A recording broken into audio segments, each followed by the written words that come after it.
hope you're all well. Oh, right, here we go. Hi, everyone. It's Warren here. I'm on Diesel's channel tonight. Diesel is here. He's just in the background. So basically what I'm doing, I'm not here to talk about football. I usually talk about football on my channel, which is the Warren's Team Talk channel. I'm an Arsenal fan. But tonight, I'm here to talk to you about alleged alien structures that are in Antarctica. So I hope that you're going to enjoy that. Diesel and I are planning for this to be a regular thing every 2 weeks.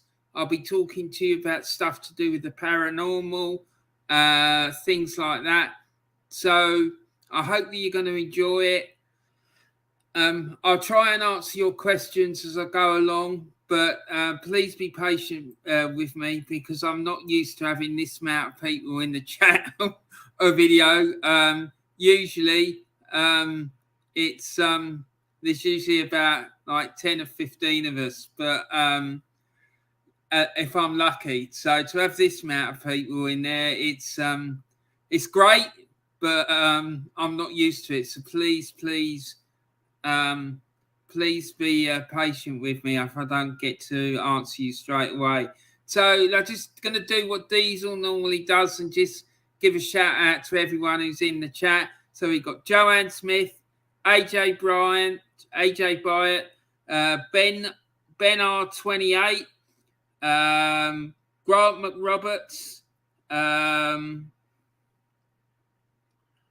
McRoberts, Why Not Sentiment FC, Jeff Cross, and yeah, that's about it at the minute. But yeah, thanks everyone for coming in and watching this. And like I say, it is something that we're planning to do every 2 weeks. If you like it, if you don't, it's fine. It's not a problem. But it's something that I'm very passionate about. Diesel loves it as well, and I've had a strong interest in this since I was a kid. I mean, from as long as I can remember, really. So what it is, like I say, we're going to talk about alleged alien structures in Antarctica. Now, it is alleged that there, underneath the ice, there are numerous alien structures. So first thing I want to do, I just want to give you some basic facts about Antarctica. It is the coldest place on Earth, and the ice is currently up to 4 miles thick. It was probably discovered, Antarctica was probably discovered in 1820. However, the first person to reach the South Pole was in 1911. I think it was a Norwegian fella that did it. However, despite this, in 1513, which was hundreds of years before it had even been discovered by us, a Turkish cartographer known as Perry Rees produced a map that showed Antarctica, but it showed it as a landmass that appeared before it was covered with ice, which is a bit weird because Antarctica has been covered with ice for millions of years, basically. Now, Perry Rees claims to have used much older source maps, which are no longer available to draw his maps. And Antarctica once had a warm, temperate climate, and the last time it had that sort of climate was 100 million years ago. So that's why I'm saying it's a bit weird that he was able to draw this map showing Antarctica without any ice on it. It's just a bit bonkers, really. So here is the Perry Rees map, and you can, if you look in the bottom right corner, I guess you can see it. There's a little animal there and some ships around it, and that is the coastline of Antarctica. There are better versions of this map that can be found. If you Google it, you'll be able to find them. But yeah, that is the Piri Reis map. I've got notes here that I'm going to read from as well, because my memory is absolutely appalling. I put it down to my age. I was recently 55, so yeah, my memory ain't what it used to be. So anyway, the last time that Antarctica, guys, was free of ice was about 34 million years ago, and after this, and this was after it ended up where it is today. But before that, it wasn't in this position. And millions and millions of years ago, I don't know if you know this, but there was one big global continent. It wasn't a separate land masses like there are today. It was all joined together, and the continent was called Pangea, right? It then slowly broke up, and the continent sort of drifted apart until it got to the point where it is there in the image on the right, where you can see Antarctica right down the bottom. And then slowly 34 million years ago was when the ice built up. So, yeah, I hope that makes sense. Let's just have a look on here.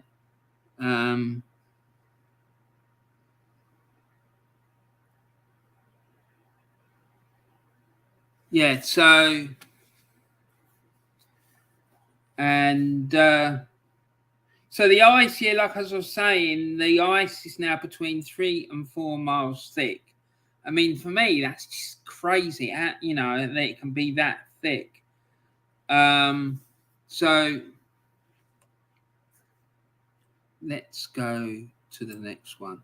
So this is like an artist's impression of what Antarctica could have looked like 100 million years ago with its temperate climate. And as you can see, it's completely free of ice. I just thought that would be interesting for people to see. Now, let's get on with the meat of the subject, right? The alleged alien structures in Antarctica, all right? Now, it is alleged that 2 United States military whistleblowers came forward to a lady by the name of Linda Moulton Howe. Now, for those of you who don't know, Linda Moulton Howe, she's one of the foremost figures in the UFO community. She has a website called Earth Files. She's written numerous books, and she's got a YouTube channel, and she broadcasts on a Wednesday evening. She's based in the United States, so it's quite difficult for us in the UK to follow it. She usually does it about 10 o'clock in the evening in the States. So for us, it's about 3-4 o'clock in the morning here. But her, honestly, I can tell you, if you like this sort of stuff and you want a YouTube channel to watch, go and watch her, because she's fantastic. The woman is absolutely superb. She talks about stuff to do with UFOs and the aliens all the time. She's spoken a few times about orbs and spirits as well. There was some footage of some spirits on one of her videos on one occasion, which was quite interesting. And she's most well known for her work on the bloodless animal mutilations that have taken place down the years. But basically what that is that animal, particularly cattle, have appeared and they've been killed and mutilated, but there's been no blood. And experts have turned around and said, well, this is bizarre, where it can't be that there's no blood. So how is that possible? And the allegation is that it was done by aliens, because the cuts on them are surgically very precise, because there was a lot of theory that it was satanic blood cults that were doing it, but that idea has been ruled out because there is no blood. There's blood's not there. Like, there's big chunks of these animals' faces are missing and stuff, but that's a subject for another day.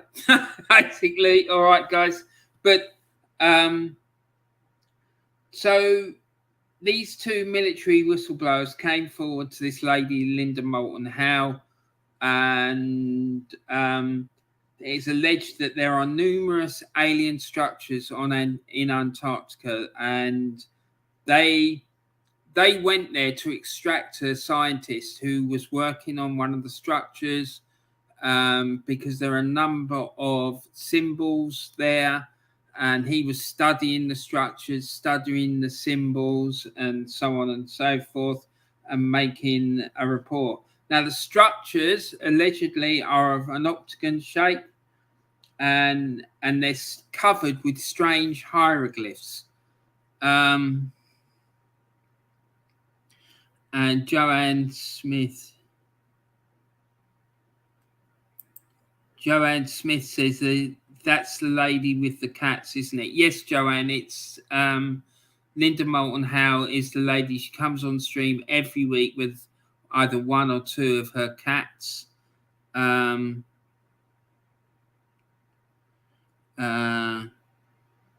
Now, Ali Rashid says aliens or advanced human civilizations that we have no clue about, and it's a question.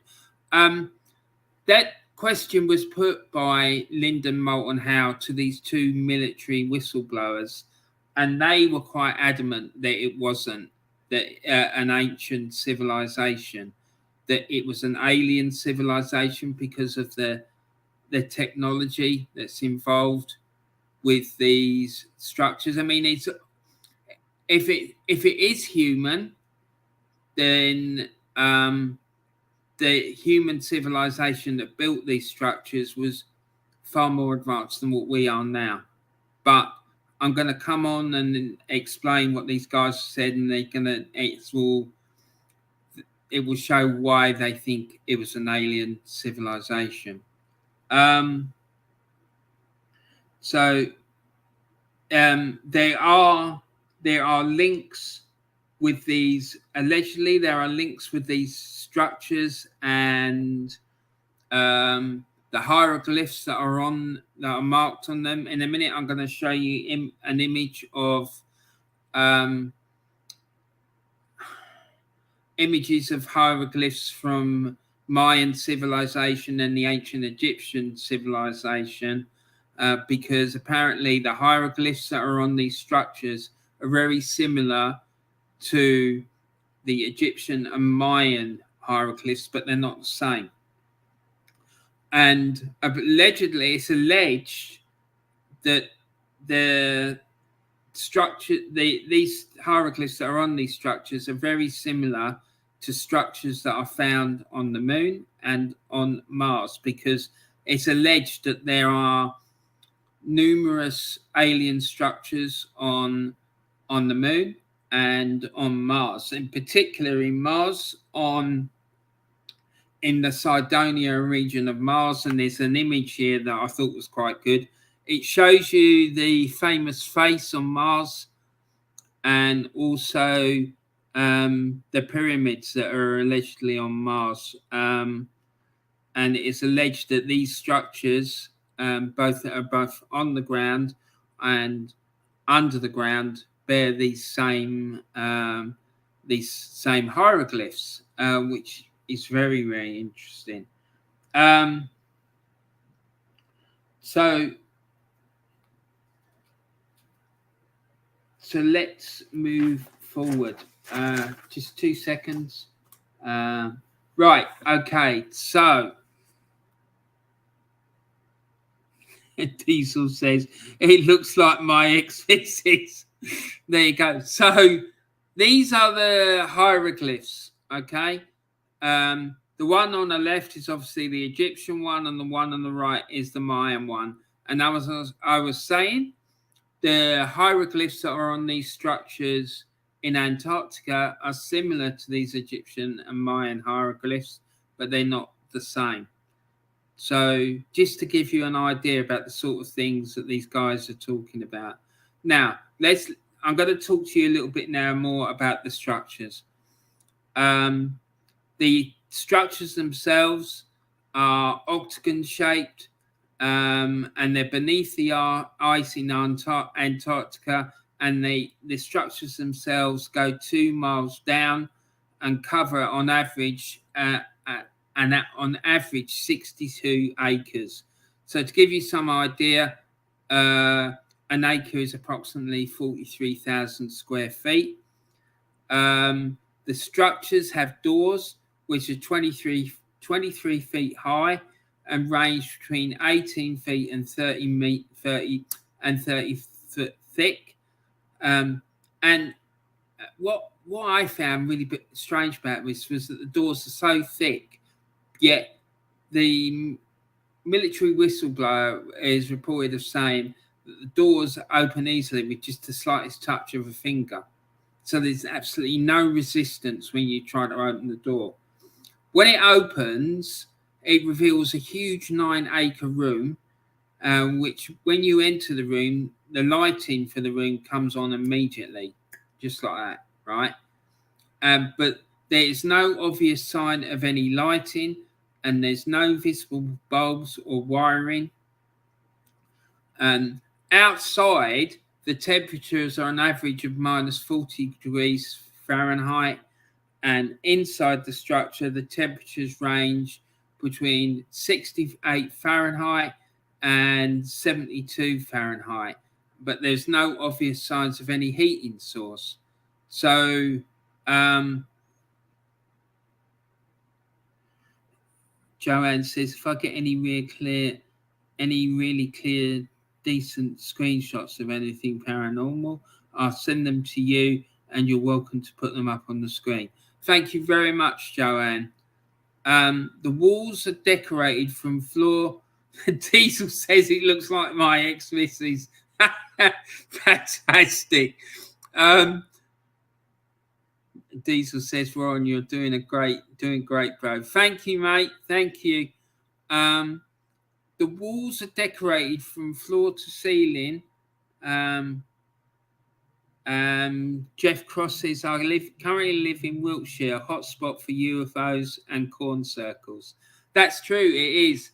I want to one week talk about the crop circles because it's a really interesting subject. And Craig Malloy says, Will Smith that like button. Exactly. Get them likes up. I want to make this a real success for Diesel and help him build his channel. And Joanne says this is great, and every 2 weeks we're doing this. Doing this great. So happy, excellent, brilliant. I'm happy that you're happy, Joanne. Now, the walls are decorated from floor to ceiling with these hieroglyphs, which, like I said, they're similar to Egyptian and Mayan, but not the same. Now, on one side of the walls, on one of the walls, there was a star map and a black sun symbol, which was 17.5 foot wide, 18 foot thick, and 23 foot high. On the front of the door, there was a strange symbol which seemed to closely resemble a symbol found on a golden coin in Mexico City. Now, this is the black sun symbol. Now, I did think long and hard about showing this image, and in the end, I decided to do it because I think it's important.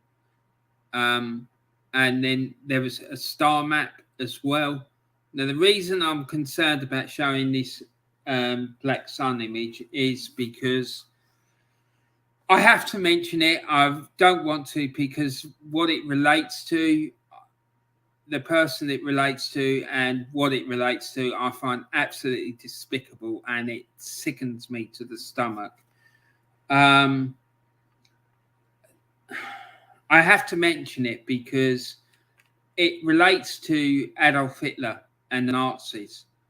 And the problem we have is that Adolf Hitler was obsessed by this subject, and any of you who've seen the Indiana Jones films will know that he was constantly looking for ancient artifacts like the Holy Grail and the Holy Grail, and also the Ark of the Covenant. Okay. Now the way that Indiana Jones depicted this was very, very accurate. And the Nazis used the black sun symbol and the swastika, both of which predate the Nazis by several thousand years, in their insignia, and they were very big on symbols and the such. So Warren, I was going to say it is the S word. If it is, then okay. The S word. I'm not sure what you mean, mate. But if you, then well, you can. Then apparently the S word comes from that black sun symbol. But it's important to remember that both of these symbols, the swastika and this thing, they predate the Nazis by several thousand years, all right? And many cultures throughout history have used them.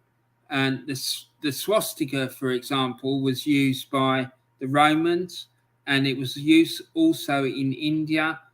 And it's like they use it to ward off evil, which I find quite ironic, really, to be honest.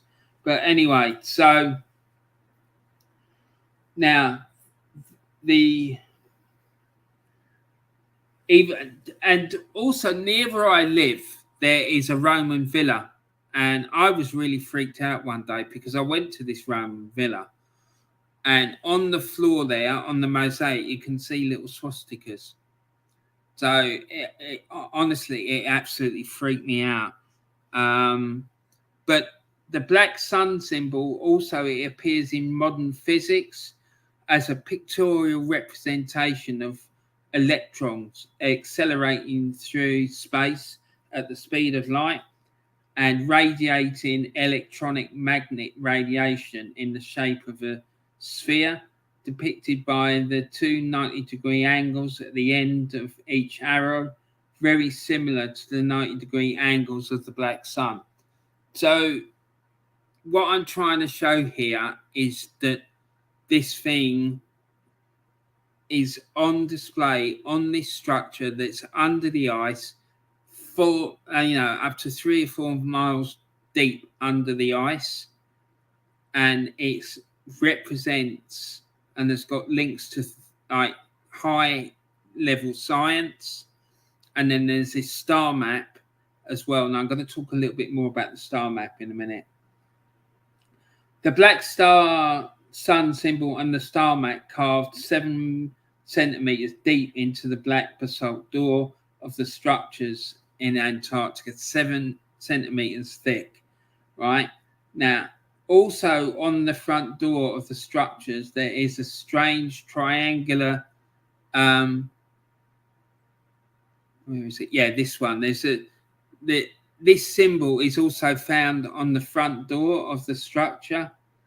And it's very similar to the one which is shown on the gold coin I was talking about earlier that was found in Mexico. Now, also, this, I just wanted to give you as well an example of the black sun being used by ancient cultures. And this guy is a Sumerian sun god. The guy sitting on the big guy that's sitting on that sort of chair thing there. He's a Sumerian sun god, Shamash, and he's sitting there in front of this thing that looks, it's like a 8 armed sun. So that's another example how that that black sun thing is being used throughout, and variations of it are being used throughout history. Look, Arteta and the disciples, says David Dunder. Mate, that's hilarious. Now, it is alleged that the strange design, the triangle, it's supposed to indicate a starting point for something, such as a portal, or relate to a galactic portal network. Now, it is alleged that these structures, part of their purpose is to act as portals, and that the portals allow for instantaneous transportation around the globe and to other parts of space and time. Because one of the things that the star map is allegedly supposed to represent is the fact that it is believed that there is more than one universe. So there's like multiple universes. So the big question for me when I first found out about this was, so who built the structures and when? Now, it is alleged that they were built circa 34 million years ago by an alien race. Now, it has to be 34 million years ago, because that was the last time that Antarctica was free of ice. So we're going to look now at some information about the alien race. Now, it is claimed there are several alien races. We have been in contact with at least 7 of them from the 1950s. The races are humanoid and look tall and act like us, except for minor differences in the eyes, the mouth, and the body structure, and they have no hair. They have varying sizes of skulls. Some are bigger skulls, some are smaller skulls, but all of them are far superior to us in strength, mental capacity, and also with strategic thinking. If you want to know the true knowledge, then you must look to Kemet. I don't know about that, Ali, but thank you for putting that in. The races range between very hostile, neutral, and friendly towards us as a species. Now, it's alleged as well that the USA has been in contact with races from outside our solar system, and they include communications regarding interstellar trade. One of these races that I've just talked about is alleged created us, and they've been in contact with us ever since. The race that created us has gone on as well to other planetary systems to protect them from the race that wanted to destroy them, and the ones that also want to destroy us, the ones that are hostile towards us. Now, the business about them creating us, it for me is absolutely fascinating, because it all goes back to when I was a lot younger. I remember seeing this documentary on TV, which said that the human race went through a period where we just sort of weren't progressing at all. And then circa 100,000 to 40,000 years ago, suddenly, for some unknown reason, we suddenly just exploded. Like, not literally, but our intellectual ability exploded, and we started to develop at a rapid rate. And no one really is able to explain why this actually happened. No scientist has been able to explain this, and it is alleged that an alien race came here and manipulated our DNA, and this is the reason that we, out of all the different other human type races or apes, because of basically we are an ape. We are the ones that have become intelligent, more intelligent than the rest. So that for me is very, very interesting. And this race has been in contact with us, trying to protect us ever since they created us, which it's quite reassuring, but it's also quite disturbing that they have to do that. But it's also alleged that our planet is a laboratory and they're using us to test things and see how we develop and so on and so forth. And like I said, there are some races that want to destroy us, some that want to develop us and help us to progress, and others who are very neutral towards us. Then that leads me to think that the last thing that we should be doing is advertising the fact that we're here. Because if you look at our history as a race on this planet and see how we treat, how an advanced civilization on this planet, how it treats a civilization which it finds that isn't as advanced, and see how that works out. And normally, it doesn't work out very well for the race that gets discovered that's not as advanced as the other one. So that's why I'm saying, I think we should be careful about whether or not we advertise the fact that we're here. Now, I want to talk to you about this. Now, this object is called Oumuamua. Now, Oumuamua is a Hawaiian word, and it means scout or leader in a battle out front.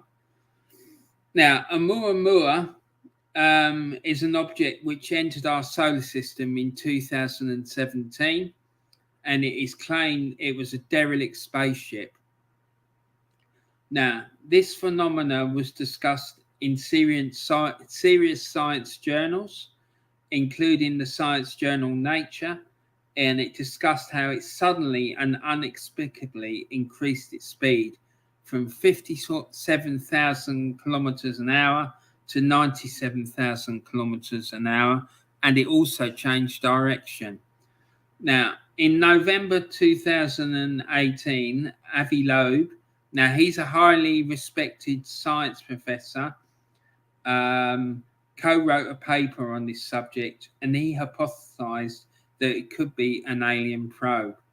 The military whistleblower claimed that we've had people on this object, and it is an ancient derelict spaceship, which, when you think about it, it makes sense, because otherwise, how would it be able to change direction and increase in speed and whatnot? And it is alleged that the race that created us has been trying to protect us since we were created, and they were also had something to do with this Oumuamua thing. Now, for millions of years, well, I've already talked about that. Sorry about that. Now, if we talk about how this race that's been trying to protect us has done this, because throughout human history, there have been several occasions where Earth has been in a perilous situation. And most recently, there was a massive solar flare in December 2016, and these images here that I'm showing you, one of which was on a serious science website called, funnily enough, Science. It relates to a Christmas solar storm which was going to apparently batter Earth. Now, if it hit Earth, it's claimed that it would have caused absolute mayhem. It would have knocked out all our communications. it would have just been really, really chaotic, and it could have been absolutely horrific. Now, it is claimed that this race has been trying to protect us, blocked it. They blocked it. And this, if you look at the image on the right, it says a mysterious object just made a dent in one of Saturn's rings. Now, this object, apparently, it was absolutely huge, and somehow or other, it was able to block this solar flare from hitting the Earth to stop it causing untold damage. Now, throughout our history, there's also been numerous occasions where we've been in serious danger of being wiped out. For example, 13,000 years ago, there were the biblical floods. Okay, that most cultures around the world have global flood myths associated to them. One of the most famous ones is Atlantis, and also the Noah's flood, where the whole planet was apparently engulfed with water. And now, around 13,000 years ago, there were huge environmental upheaval on our planet, and it caused the onset of the Ice Age and global flooding when the ice melted and land masses got submerged with water. In fact, many of you may know that at one point the United Kingdom was connected to mainland Europe, and at the end of the Ice Age, the ice melted, and it meant that the UK became detached from mainland Europe, not because the landmass broke away, but because the water flooded that area and it was undersea. Those of you who've been to the south of England, if you go down to Romney or Hythe, you will notice that the ground there is really flat. It's a very, very flat area, and it's like that for miles and miles and miles. And apparently, this is because it's reclaimed land. Anyway, so also, now this is before humans came into existence. 65 million years ago, there was a massive meteor impact on the Earth that apparently destroyed the dinosaurs. So this thing about there being global cataclysms keeps recurring and keeps recurring. And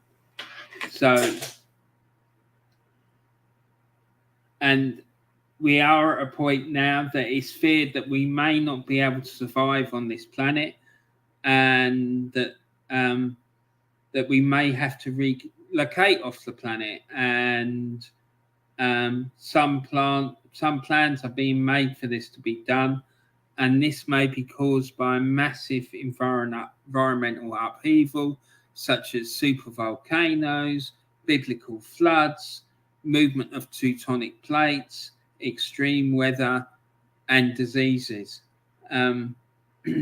Now, moving on from this, because it's quite depressing, really.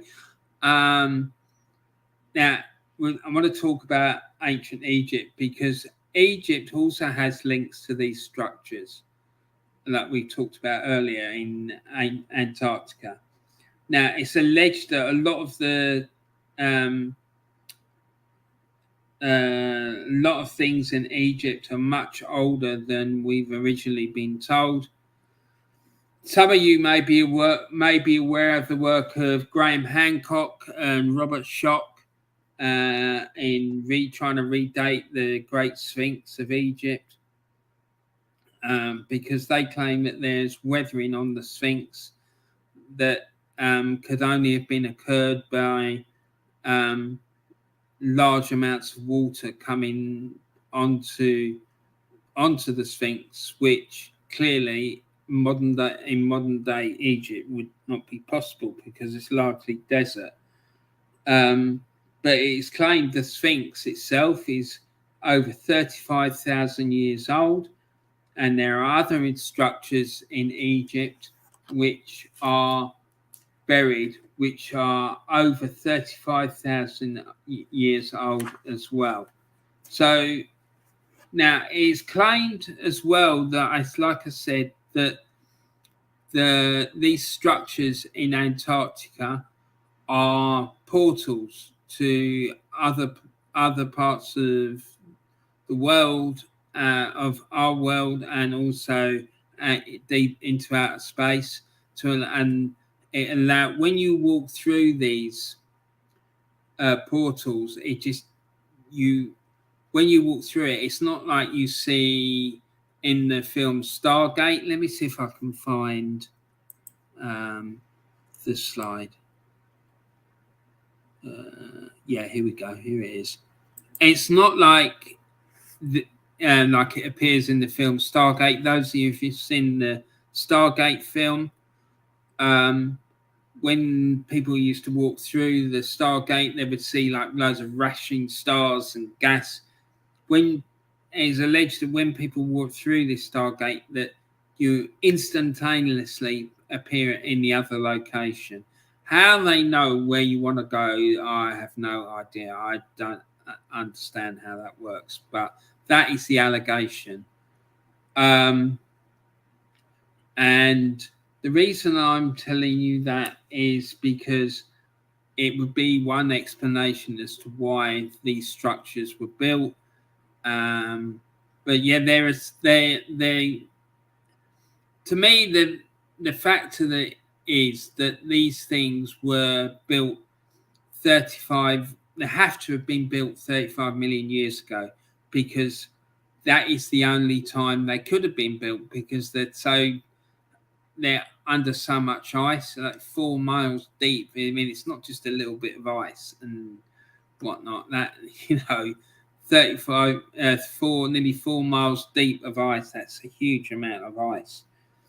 So, yeah,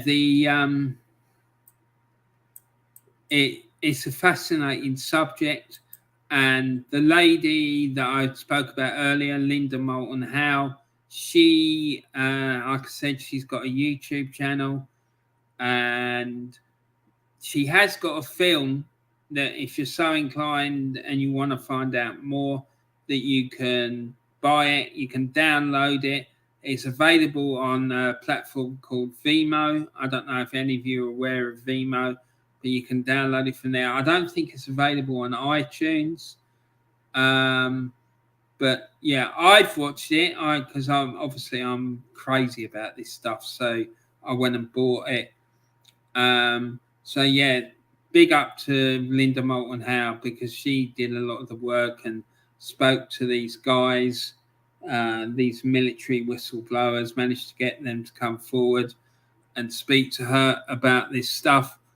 And the image you can see there, the black image, is allegedly one of the alien structures. So yeah, but I just wanted to make sure that I mentioned her, because she's the one that brought this subject to light. So that's the end of my little talk. I hope you found it enjoyable and so on. So I'm just going to quickly go through the chat. Del Boy Gunner is here. He says, hello, Warren. And what's this inside Arteta's head? Why not? Sentiment says, big up, Del Boy. What's the bleeding Jackanory? And why not? Sentiments is, yay, Stargate SG1. Yeah, exactly, mate. Footy chats, big up, Warren, and that chat. Hope you're all good. Joanne says, Egyptian tides, my favourite. My fave crystal is lapis lazuli, which Cleopatra used on makeup, her famous blue eye shadow. Lost to the bloody Warriors, for fuck's sake, says David Dundas. Broncos and Arsenal. David, I'm tired as hell. I need to get up for a walk. Laugh out loud. How are you? Says Randy Viper. Right. Okay. So next time, guys, I don't know what. Is there anything in particular you'd like me to talk about with regards to this stuff next time? Because if not, if you want, I can talk more detail about UFOs and what some of the theories are behind what they are and where they're coming from. I can talk about, for example, what's that guy's name? He's gone out of my head. That's ridiculous because I really like this fella. There's a fella who worked allegedly in Area 51. Bob Lazar. If you want, I can talk to you all about Bob Lazar and the fact that he allegedly back-engineered or tried to back-engineer alien spacecraft that the United States managed to get their hands on, and the things that happened to him, because it's an interesting story. Or I can talk to you as well about some of the alien abduction cases, because there's a couple of really, really famous ones that you might find interesting. So, yeah, I don't know. So, yeah, that's it, guys. Please don't forget, if you haven't subscribed already to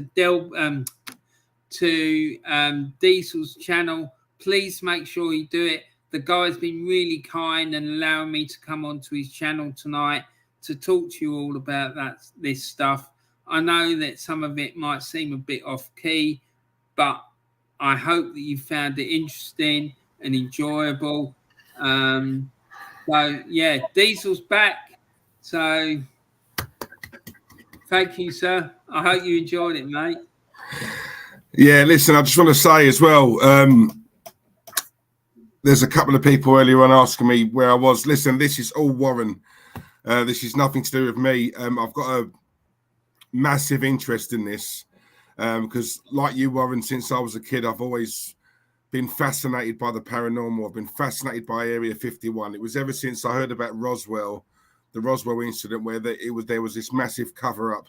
And when you think it goes back to those times, and when you think of how so much more advanced we are now, you know, the Area 51 for me is massive. You know, it's the place I know that the president of the United States isn't even allowed to go. I know you're not allowed within 8 miles of the place. If you cross a certain line, you will be shot. You can't have any aircraft flying over it. Things like that, it fascinates me, you know. And what you covered there, I've got an interest in it and I love it. I could not care less if people say, oh, it's meant to be a football channel. Why are you talking about this? My channel where we talk about whatever we want to talk about, Warren. And it's nice because it's not everyone's bag. It's not everyone's cup of tea. And as I said earlier on, a lot of it's very controversial. It can be. But at the same time, it's something that if something interests you, why can't we talk about it and discuss it? Yeah, because for me, I believe there's a market for this. I really do. I think there's a lot of people I know who are fascinated by what potentially could be out there. And like what impressed me with you, Warren, is your research. I mean, I love it. I'm really intrigued by it. But your level, you go deep. You know what I mean? And I know there's loads more to come. And listen, I know you're a little bit nervous earlier on, but I'll tell you something, mate. Well, you did brilliantly. So the thing I was really nervous about was talking about Hitler. Because I know that I could have really fucking upset people talking about that wanker. Excuse me. Talking about that man. You want to hear, mate? Go on. You know what I mean? Because, yeah, it was just, I knew it was going to be difficult subject to breach. But I had to mention it because it's quite, it just shows that those symbols and that he has gone in there, because the thing I didn't mention, I forgot to mention it, that Apollo space pilot went down to Antarctica, right? Buzz Aldrin. I don't know if you've heard about him. He went down there and he had to be taken out because he got taken ill. And he turned around and said, yeah, well, I was down there, I saw the face of evil. And when you hear as well that the Nazis, they went to Antarctica, tried to build bases to escape to when they were losing the Second World War, and you think, did they go into those fucking structures and start putting all that shit on the wall and all this carry on? Did they have more contact with these aliens and what we know, particularly with that bad race that I was talking about? Yeah. You know what I mean? Yeah. And that's what I'm saying, Warren. It's like, you know, I watch a lot of David Icke, and I've read a lot of his books, and I know a lot of people sort of dismiss him as being a bit of a kook, but you know, there's a lot of what I'm not one who believes everything, but what I do have is an open mind. And I think sometimes, you know, with a lot of these things, you read into it and I look into it and I think, do you know what? There is a little bit of merit in that. You know, like, I'm not one to just, you know, completely, you know, shut it down. I do think there's a lot more out there that we know about. I think the government know a hell of a lot more than what we do. I think they cover up loads. I think that, you know, when we talk about aircraft and Area 51, for me, that's what got me into it, because I've just been fascinated by that place and by the stories I've heard about that place and about what could potentially be in there. You know, it goes miles below surface. You know, there's all different levels, and not everyone has, you know, you a lot of people who work there sort of have a certain level of like authority clearance, if you like. It goes miles and miles and miles down, similar to like MI5 and MI6 over here. You know, a lot of these places are sort of miles below the surface, you know, and it's, you know, it's things like that. You know, I hear about, you know, there are sort of extraterrestrials who walk among us every day in everyday life. Like, you then hear a lot of them live sort of below tube stations and stuff like that. You know, you hear it and you think, no, you know, it sounds so outlandish. But then again, who are we to say that's not true? Yeah, I know. You know, man. and that's what fascinates me. You know, see, the thing is, one of my best mates, right? I hope he's not watching this, because when I say this, he's going to know that I'm talking about him. Yeah. That place that's up the road from me, that I told you about one night on the stream, right? He used to work there, right? And apparently there's loads of stuff at that place that's under the ground, right? He alleges that he's an accountant, right? He gets given work to do. He has no idea where it's come from. And when he passes it on, he has no idea who it's going to. And he doesn't know what the fuck it's all about. That, to me, is like a fucking massive red flag. And years and years ago, me and him were out and we got drunk. And we started talking about all this shit because he's into it as well, right? And before this business about other dimensions and whatnot started coming out, he was going to me, yeah, I'm not convinced they're coming here from other planets. I think they're coming here from other dimensions. And then when he started telling me all this stuff, and then when I look back about what's coming out now, I'm thinking, fucking hell, you knew way more than what you're letting on. Do you know what I mean? Yeah, that's what I'm saying. He's not allowed to talk about his work. He had to sign the Official Secrets Act and all this carry on. And and that's what I'm saying. Well, when you look at, you know, there's certain people who've, or shall I say, sort of ex-scientists who have retired and who have come out and spoken, and then a week later you find them dead. And obviously they put it down to natural causes, or it was a heart attack, or it was something. When you look at it and you think, hang on a minute, how coincidental is that? A week after they spoke out, because I know they all have to sign something, so that prohibits them from speaking out about what they do, or, you know, what they did in their job. Some of them have broken that agreement, come out and spoken out. A week later, they're dead. You know, and you have to look at it and think there's got to be something there. Got to be. There's got to be. I've heard stories about people being visited. You know this thing about the Men in Black, right? Yeah. People laugh about it because of the films. Will Smith, woo!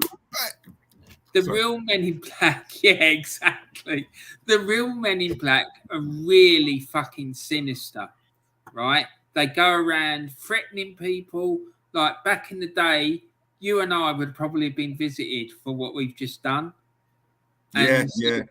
Look, They'll be knocking my door in a minute. Hang on. There are places you are going on a little holiday to Scotland. You may not be seen again. There's lots of places up there that are miles and miles away from anyone. No one will know you're missing. No one will know where you are. It's a big place and you could disappear. Do you know what I mean? Yep. And I've heard similar stories to that. Like people going and speaking to people saying, like on the edge of the Nevada desert, saying to them, that's a big desert out there. No one will ever find you. Yeah. You need to be quiet. You do not speak about what you've seen. You do not, you did not see anything, blah, blah, blah. And this is what happened to some of the military guys I was talking about. Some of their colleagues saw stuff and they were told, you did not see anything. What you think you saw, you didn't see. Yeah, exactly. You know what I mean? Exactly.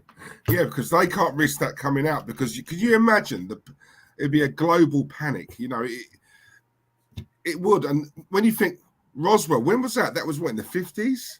47. 47. So, you know, we're going back that far. Yeah. So you think in this day and age, I want to know what's in Area 51. Why is it so guarded? Why can't, you know what I mean? Mm. What is in there? What is in there? You know, it's those things like that. The Roswell thing where they tried to cover it up by saying it was it debris from the plane, and they found two. One was dead, one was alive, and you know, and some scientists have come out and spoken about that, and they've said, yeah, that's true, we did, but we couldn't risk that like a panic. And let's be honest, if they'd come out and said, oh yeah, we found two extraterrestrials, can you imagine the whole world would have gone into meltdown? So that's why they've obviously covered it up. But some people have come out and spoken out and who eventually have wound up dead. Yeah. You know, so it can't all be a coincidence, Warren. It can't. It can't. And no, you're absolutely right. Spot on, mate. Because if it did come out, it would affect global religions. It would affect the economies.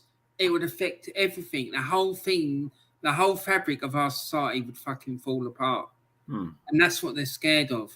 And people keep saying, like, you know, the people that were holding this information saying you can't handle the truth. And you're sitting there thinking, what the fuck do they know? Yeah, exactly. You know what I mean? So, Diesel, next time I come on, do you want me to talk about Bob Lazar and Area 51? Yes, please. Yes. Yeah. Yes. Yeah, I'll talk about him because that story is full on, man. That still blows my mind. And obviously, as I said to you earlier on, that's what got me into this. And obviously, you know, I'm one of them people, Warren, when I'm interested in something, I stay up all night, I research it, I go on YouTube, I go on Google, I try and I'll read transcripts. You know, if it interests me, it grips me. You know, and there's so many different accounts of what happened that night. But I think, listen, it's more or less been proven that it wasn't debris. It was actually, in fact, two extraterrestrials. You know, they have the aircraft. Some of the scientists who have come out and spoken out have actually said, you know, the aircraft from that night is in Area 51. And obviously scientists have worked on it and they've, you know, made better, obviously up to date, more technological, you know, it's more advanced now. But I mean, a lot of them were saying that their extraterrestrials, their aircraft is 10, 20, 30 times more advanced than what we've got. But listen, when we talk about are we alone out there, you know, there are other planets, other universes. I do believe there is so much more out there, right? Do I believe that the government have been in contact with something else from out there for years? Yes, I do. I do. I really do. Hence why they have to sign it. Every president, I think Bill Clinton touched on it at one point when he had the presidency, that he was sworn testimony. He had to sign. They cannot ever come out and speak about these sort of things. And if they do, give it 10 minutes, they're dead. It's as simple as that. You know. See that image behind me? Yeah. That's the Milky Way Galaxy, right? Now, in that galaxy alone, there are more stars. There are more stars in that galaxy than there are grains of sand on our whole planet. Right? Now, bear that in mind, and then think every single one of them stars has got a system of planets going around it. Right? I really, really do not believe that we are the only bloody planet in this galaxy that has got life on it, given that that's a fact. It just doesn't, it defies logic. Yeah. It does, it defies logic. The big question is whether or not most of them can get here, because we're right on the edge of it. We're not like in the middle. We're like right on the edge of it. So we're sort of like, on the side looking in, so to speak. But I believe that they've been here. I think that it's not only visitors from other worlds. Like my mate was saying, I think it's probably people coming here from other dimensions and other universes and stuff like that. So I just think there's a whole huge question mark about what the government know and what they don't know and what they're telling us. Because I saw this thing with Obama. He was on this American sort of evening chat show thing. Yeah. And this guy was working in a band on the show, said to him, "So what's going on with these aliens then?" Obama said, "Well," he said, "there's stuff that we know and there's stuff that we don't know." He said, "But as you can probably understand, I can't talk about it." That says it all, doesn't it? That says it all. That says it all. Yeah. Do you know what I mean? So obviously, like you said, they all have to sign something, and if they don't stick to it, then they're dealt with. That was why I said to you at the very start, before we even started, when we first started talking about doing this, I said to you, Diesel, if you don't want to do it, I'll completely understand, because I know it's a very, very sensitive subject, and I know it's very controversial. And I've heard stories about people being dealt with and like disappearing and stuff like that. So if you didn't want to do it, then I completely understand. Do you know what I mean? And if at any point you want to stop it because of any sort of craziness, all you have to do is tell me, man. No, I'm serious, because I wouldn't want something to either attract to you or to me, to be quite frank. Well, if it happens, what a way to go, eh? But exactly. I think the only thing we have to do is get a certain person to make a phone call, mate. Yeah, can you imagine? Can't you? God. Yeah. No, it's like as Jeff says here, Bigfoot, Loch Ness. I mean, Loch Ness. That still intrigues me. It really does. Paranormal, love paranormal, UFOs, conspiracy theories. Before you go on, I wanted to ask you something quickly. Did you ever hear that story about? And apparently this is true. It must have been about a year ago now. There was a guy. Hang on, let me plug my thing in. But there was a guy who claimed he was unknown. He had no ID on him or anything like that. But he claimed he was from the future, right? All right. And obviously, you can imagine saying that in the police station. Everyone probably thinks this guy's mad. Apparently, they made him take a lie detector test. Yeah. And he passed. He actually passed. and that's meant to be that's meant to be true. And you know, you look at that and you think to yourself, you know, there are certain things even I think, look, I've got an open mind, but certain things, I don't believe that at all. But you know what? If I've learned one thing in life, never ever shut anything down, because you just never know. You know that there's just. I mean, I'll never forget a scientist saying, if we, you know, going back to the Area 51 thing, you know, there are things going on in there that would make your hair curl. You know, and when I heard him say that, that sort of made me think, you know what? It's one of them places, if you was ever allowed to go in, you know, you never would, but just say theoretically you was allowed to go in there and never look around. I'm confident in saying you would not walk out of that place the same man as you was going in. You wouldn't. Definitely not, because it would change your perspective about everything. Yeah, because I'm telling you. If even half the stuff that people say is in there, it will play with your head, and it will completely change your outlook on everything.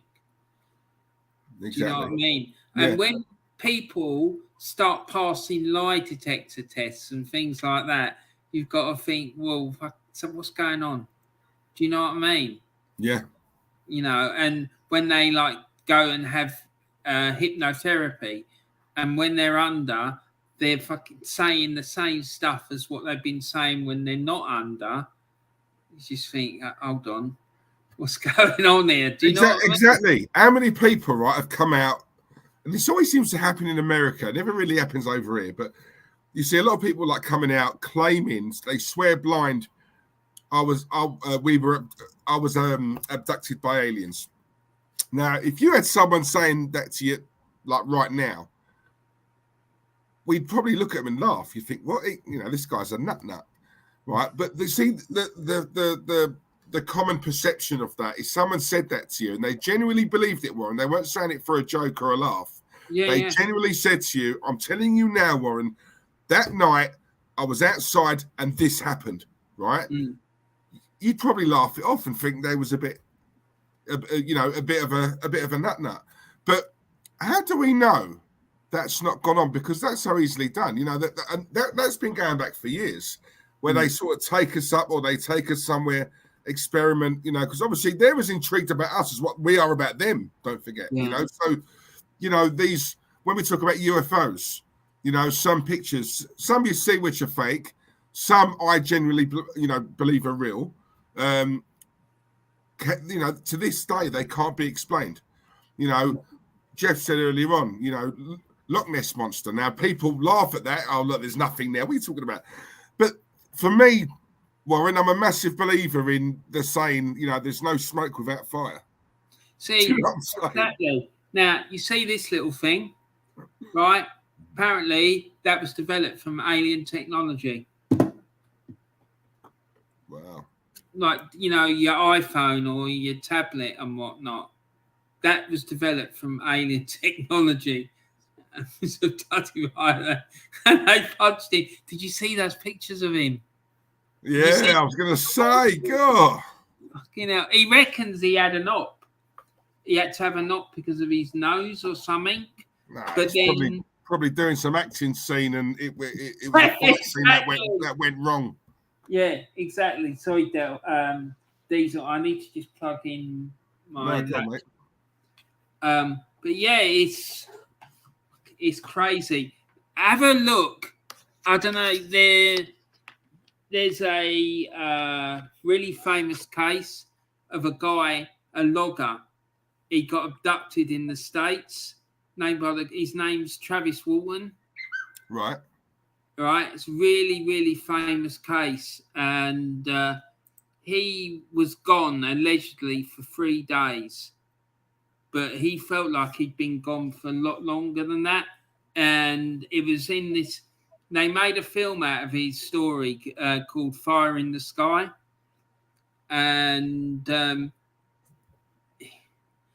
he was with a load of other guys. They're all lumberjacks, right? So, you know, they're proper geezers. They're not like fucking some namby-pamby little shits. Yeah. Like proper fucking men. Like going around chopping down fucking huge trees with axes and chainsaws and shit like that. So, you know, they're all fucking jacked like Mike Tyson and whatnot. Yeah. Do you know what I mean? So, you know, he got fucking taken, and his story's fucking really fucking scary, man.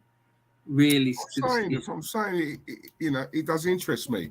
I think what what you find, Warren, with a lot of people is, you know, there's a lot of, it's sad to say, but we live in a world, not everyone, but there's a large percentage of people in this world who are sheep, right? And what I mean by that is they believe what they see on the news. They believe what they read in the newspapers, you know, and a lot of people are brainwashed, you know. If you look at like the 9/11, you know, even to this day, there's still a lot of people reckon it was them who actually done that to themselves just to trigger a war. You know, someone gets killed or someone gets assassinated. If you know, all they've got to do is put it out to the world on the news or in the papers. Oh, it was them who done it. They killed him. Now, straight away, because we've just seen that on the news and we've just read that in the paper, we're like, right, do what you got to do. Go and get them. Go and get those bastards. You know, go. Let's start a war. Let's do this. Let's do that. We don't know the real truth. All we know is what they've told us. You know, and for me, I think it takes, for lack of a better word, I'd probably use the word intelligence to actually look a bit, you know, delve a bit deeper and think, they're saying this. How do we know that's true? What, we automatically believe it because this has come from the president, or in this country, oh, Boris said it. It must be true because it's come from the government. No, these guys are the biggest crooks going. You know, and that's what I'm saying. It's peddling that narrative, isn't it? It's the media is such a powerful tool. You know, that I've heard rumors about if you want to see the real news, the best time to watch the news is at night, not in the morning or during the day. That's just something I've heard. I don't know if that's true. The best time to watch it is at night. Don't know why. But I just thought, for me, sort of, you know, if the people need to have a bit more of an open mind. If everyone is standing over there in that corner believing something, don't be afraid to go and stand on your own in that corner over there. If you feel a different way, don't just join that crew because you're scared to stand there on your own. I'm not scared of standing over there on my own because I've got my own mind. Yeah, you know, no, exactly, mate. It's, you know, this is why I love conspiracy theories. I you know, I love stuff like that. You know, when they talk about Princess Diana, when they talk about royals and reptilian blood, and you know, a lot of what David Icke says, a lot of it, to me, I believe, a lot of it rings true. But because he's classed as a nutter, a kook, he's dismissed very easily, David Icke, because there was always a question I wanted to know. Why has no one shut this guy down? Why has no one sort of assassinated him or killed him? Because some of the stuff he comes out with, he's exposing, but they just let him do it. And I think a lot of that is because he's looked at by a large, you know, section of people as, oh, it's just David being David. He's a bit of a, right? So because they know no one's taking this guy seriously, let him say what he says. It doesn't matter. No one's believing it. But there is a lot of what he says does ring true for me. It does. And if you look at what he says and what he said consistently over the years, a lot of it's come true. Yeah. It has. Yeah. You know what I mean? I think you're right. I think the reason he hasn't been taken out and dealt with is because no one takes the fella seriously. I'm going to send you a link to a YouTube video later, Diesel, of him being interviewed by some fella. The fella's a bit like Joe Rogan, and he had this fella. All right. Yeah, he had. He's a Scottish fella, and he had David Icke on his channel, and he was chatting to him about his life. Fucking fascinating, mate. Yeah. And he talks all about what happened on the Wogan show and all the rest of it, and it's absolutely fascinating, and how things are like turning round, and what, you know, has happened, you know, with different conspiracy theories and stuff like that. It is absolutely fascinating. It's superb stuff. And that guy, that Why Not Sentiment fella. Yeah. He put up a comment just now about Bigfoot. Now there's a lot of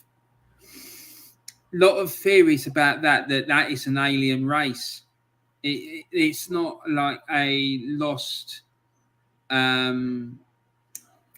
it's not like a lost ape or lost human type civilization, or like a close cousin of ours, that it's actually aliens. But that's another really interesting thing. The crop circles, Loch Ness monster, all of it is just, I just find it fascinating, mate. I really do. I do. Yeah. But next time I'll come on, mate, I'll do about Bob Lazar in Area 51. Yeah, do you know what? That's the one that's the one I really want you to do, if you don't mind. But yeah, please. I love all that, mate. I'm telling you, love all that. Yeah. Because Bob Lazar, mate, the fella is an absolute diamond. He is. He's an absolute diamond fella, and some of the stuff that he comes out with is incredible. But he worked on this site in Area 51, but he says no, it wasn't Area 51, it was S4, which is like an offshoot of Area 51. But he was working on retrieved alien spaceships. Right. the whole story about him is bizarre. It really is. It's just crazy. You'll love it, mate. Please do that one, please. yeah, I will do, man. I will, because it's an amazing story. It really is. So what's Joanne saying? I had a very strange experience when I was doing a spirit guide video on YouTube. Something visited me. Yeah, that was me that night, babe. Yeah. It was Diesel. You couldn't see me because it was dark. All she could see was teeth and eyeball. Oh dear! It wasn't, as long as it wasn't some shifty Italian geezer like trying. Do you know what I mean? Some pretty Spaniard. Oh dear, that made me laugh when you were going on about that, with all that stuff with Aldo and all the rest of it when the Euros were on. Right. Distant memory now, isn't it? The Euros. God, how long ago was that? Yeah, but these I just want to give you gratitude for that stream you did the other day about Claude. No. Thank you, mate. Thank you very much. Yeah, it's one of them, isn't it? It's gone so quick, Warren. It's gone so quick, and you know, I find it. If I'm honest, I'm one of them. I going into it on the build up to it. When I did it last week, I thought I'm not gonna, say anything out of turn. I'm just gonna do the tribute and speak about the good things and blah blah. But I'm one of them people, mate. This is how you know I'm so not media trained, because when I get on the subject of something, I'm very passionate about it, and I'm sick and tired of biting my tongue, like so many people do. I keep being told it's a free world. Is it? Is it really? If it is, speak the truth. So there's certain people who sort of come out with the tributes, and I know they're fake as anything, because I know who really genuinely loved Claude. I also know the people who sort of abused him and treated him really badly. And those are the people who are coming out now and saying, "Oh, I loved him. What a man he was. He was this. He was that. I'll never forget the time when me and him did this and me and him did that." And I'm looking at the thing. Hang on a minute. Are you forgetting that? That all those times you were rude to him and you abused him, and I've got the messages, and stuff like that, and you really upset him. But yeah, it is what it is, mate. It's there's people like that, Warren. I'm learning that all the time in this world, and sometimes there's a time where I think I'll get used to it, but then there's other times where I think, nah, do you know what? I don't want to get used to it. Why should I? I shouldn't have to. Exactly. No, you shouldn't have to. No. It just fucking, well, you want to behave like that, you fucking carry on, but don't. Yeah, exactly. Yeah. Listen, karma's a bitch, Warren. It comes round, full circle. I do believe in that, and, treat people how you want to be treated. I've always said that, and we're talking about a guy here who had his demons. I'm not going to sit here and say, he didn't. Of course he did. Of course he did. He was going through, he went through a lot of stuff. But as true friends, that's what friends do. You know when to listen. I'll leave you alone for a day or two because I'm not. They're not returning my calls. They're in a bit of a bad place or whatever. But you just know that when you do need me, I'm here. I'm at the other end of the line. I'm not one of them who rings Claude once. Claude doesn't answer, and then I send him a message saying, "I don't think we should be friends anymore. You're being rude to me. You don't want to be my friend. You're an arsehole. How dare you not answer my call?" All that. This is a man who's going through something, and you're going onto him like that. For me, I can't forget those things, Warren. Others might. Others might think, it's been a year, leave it now. No, I don't leave it. I don't leave it. Sorry, I don't care if it's a year, 5 years, 10 years. An arsehole is an arsehole. It's as simple as that. It's as simple as that. Absolutely. Spot on, mate. When I get people like that, that's it. End it. And I don't go back. Do you know what I mean? And I've had people in my family like mistreat me and abuse me, but I fucking don't have anything to do with them now. Is my life worse for it? No, it ain't. It's better. Do you know what I mean? And exactly. You know what I mean? I just think people say to me, "Well, family blood is thicker than water, and family's family," and I think, well, yeah, it is, but if they're behaving like shit, why would I want to have them in my life? I'd rather have my mates. At least I know I can trust them. Yeah, no, exactly, Warren. And that's what I'm saying, Warren. If someone genuinely loves you, like as a mate or a family member or whatever, and they do you a wrong, and for me, there's no way back. I think that's where Claude and I were really different. Because he believed in second chances, third chances, fourth, 5 and 6 chances, and I didn't. So sometimes we clashed. I mean, we argued a couple of times, because I said, "No, Claude, like this guy, he's no good for you. I know what he's trying to do. His channel's not growing as quick as he'd wanted, or it's stalled. Oh, I know what I'll do. I'll give Claude a ring, get him on. That'll bump up the views. You know what I mean? So, Claude, how you been, mate? You all right? Yeah, good. Yeah. And, then they're easing their way into it. I see these people, Warren. I see them. And sometimes he didn't. And even when he did, he still sort of, because he didn't like to let people down. He wasn't like that. He always wanted to help people out. My issue with that, and that's lovely. It's a nice quality to have. My issue with that is that needs to be a two-way street, though. Because there were times when Claude needed things from some of these people and they went missing, But when they want something, they're very quick to jump on the phone to him. And I think that, for me, really grates on me. It does, to this day now. And I notice a lot of others now have quietened down on that. That's fine. Let them quieten down on it. That's up to them. Me, personally, someone asked me the question. No, I'm bitter about it. I'm bitter about it. Well, I don't blame you, mate, because I'm not going to lie. You were really close with Claude. I could see that. I could see all those fellas that you had on that stream that night after he passed.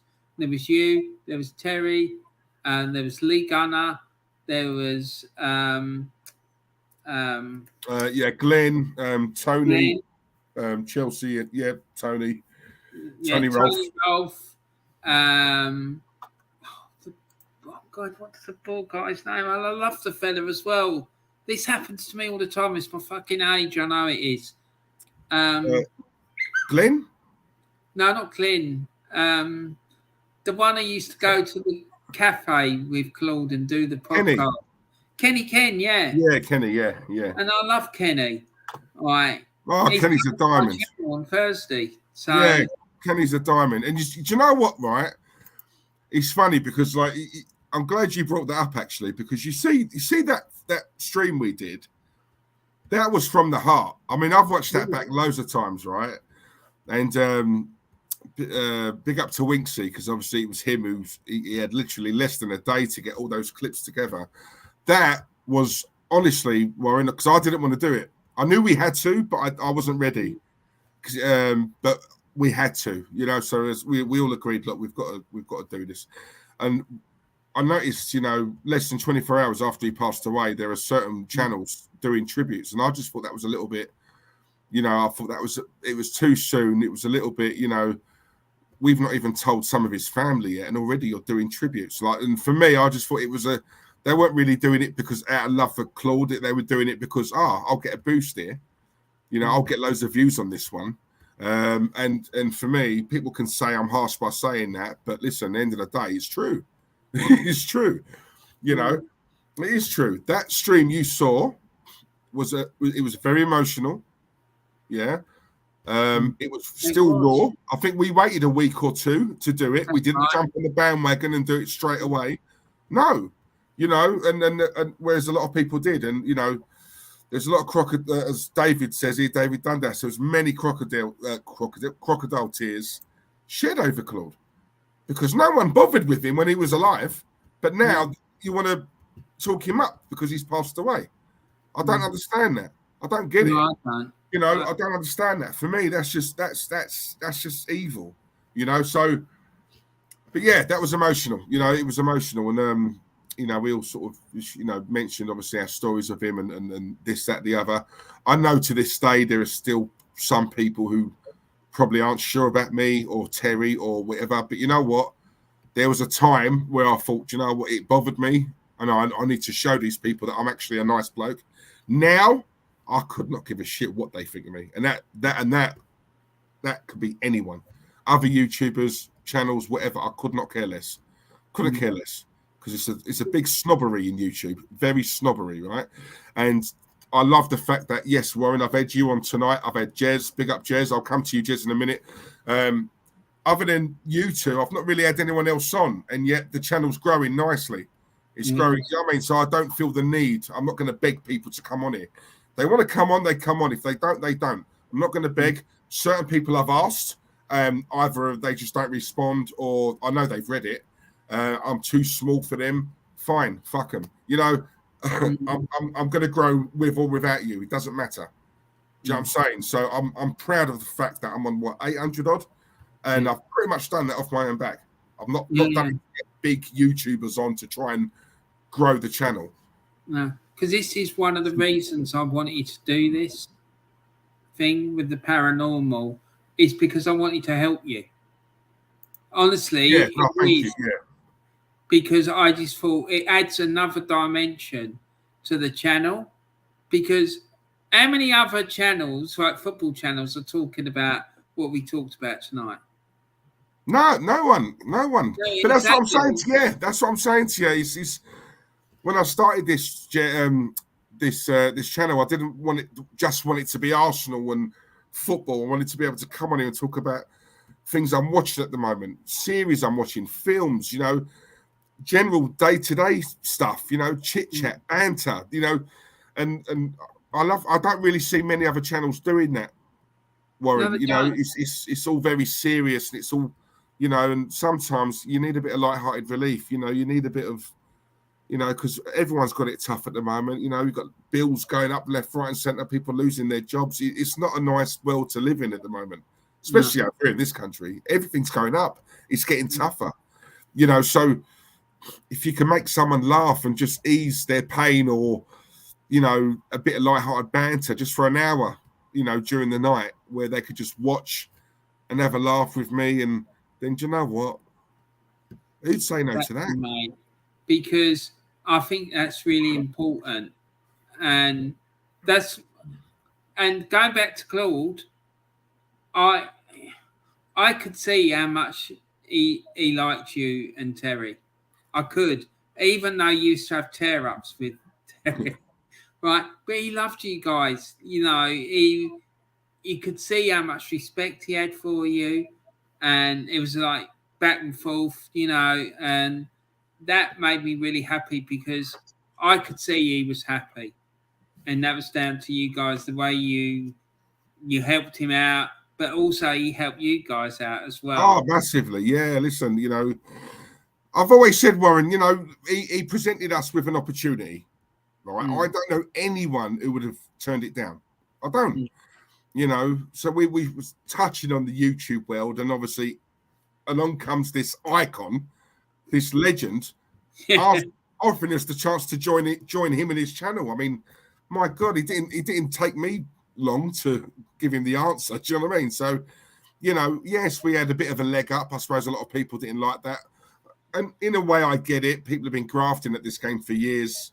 And obviously, here we come along, us two, random guys. We've just joined up with an icon, and we've just automatically joined the channel that's got 20-odd thousand subs. Some people have got 500 subs. They've been at this game for 5, 10, 15 years. So in a way, I get it. But my question would be, if you was in that situation and you was offered the chance to go on that, would you turn it down, or would you say yes? We said yes. All right. So it's as simple as that. But, he helped us. We helped him. I didn't look at it so much as a business thing. It was more, I think it seemed like that at the start. And then obviously as we went on, we got close, and it was definitely a friendship. It wasn't really, in my eyes anyway, it wasn't really business. I know a lot of people sort of, in Claude's ear saying, asking him to drop us or telling him to drop us too. We're sort of hurting him, or, Claude doesn't need us to grow the channel. And I know those conversations went on because Claude told me. He told me, that they went on. There's a lot of people who wanted him to drop us, and we're just, be wary of them too. Be careful of them too. Don't let them take your channel over. And I don't know if you can remember, there was a time when Claude was ill. I think it was just after Christmas. It was January time. And he had a really bad cold. He didn't come on for about 3 weeks. And so obviously Terry and I was doing the streams. And even then, everyone thought, we've kicked him off, and we've taken over the channel. And, and then after 3 weeks, he appears. And it was like, well, that wasn't the case, was it?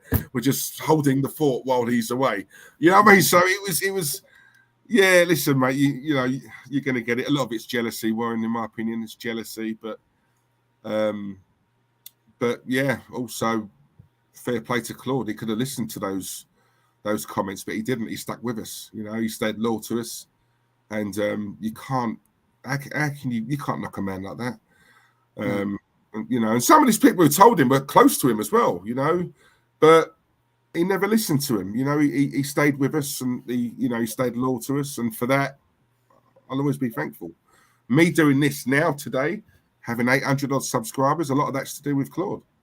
Simple as that. Yeah, you've worked really hard to get it to that point, mate. So, do you know what I mean? Don't,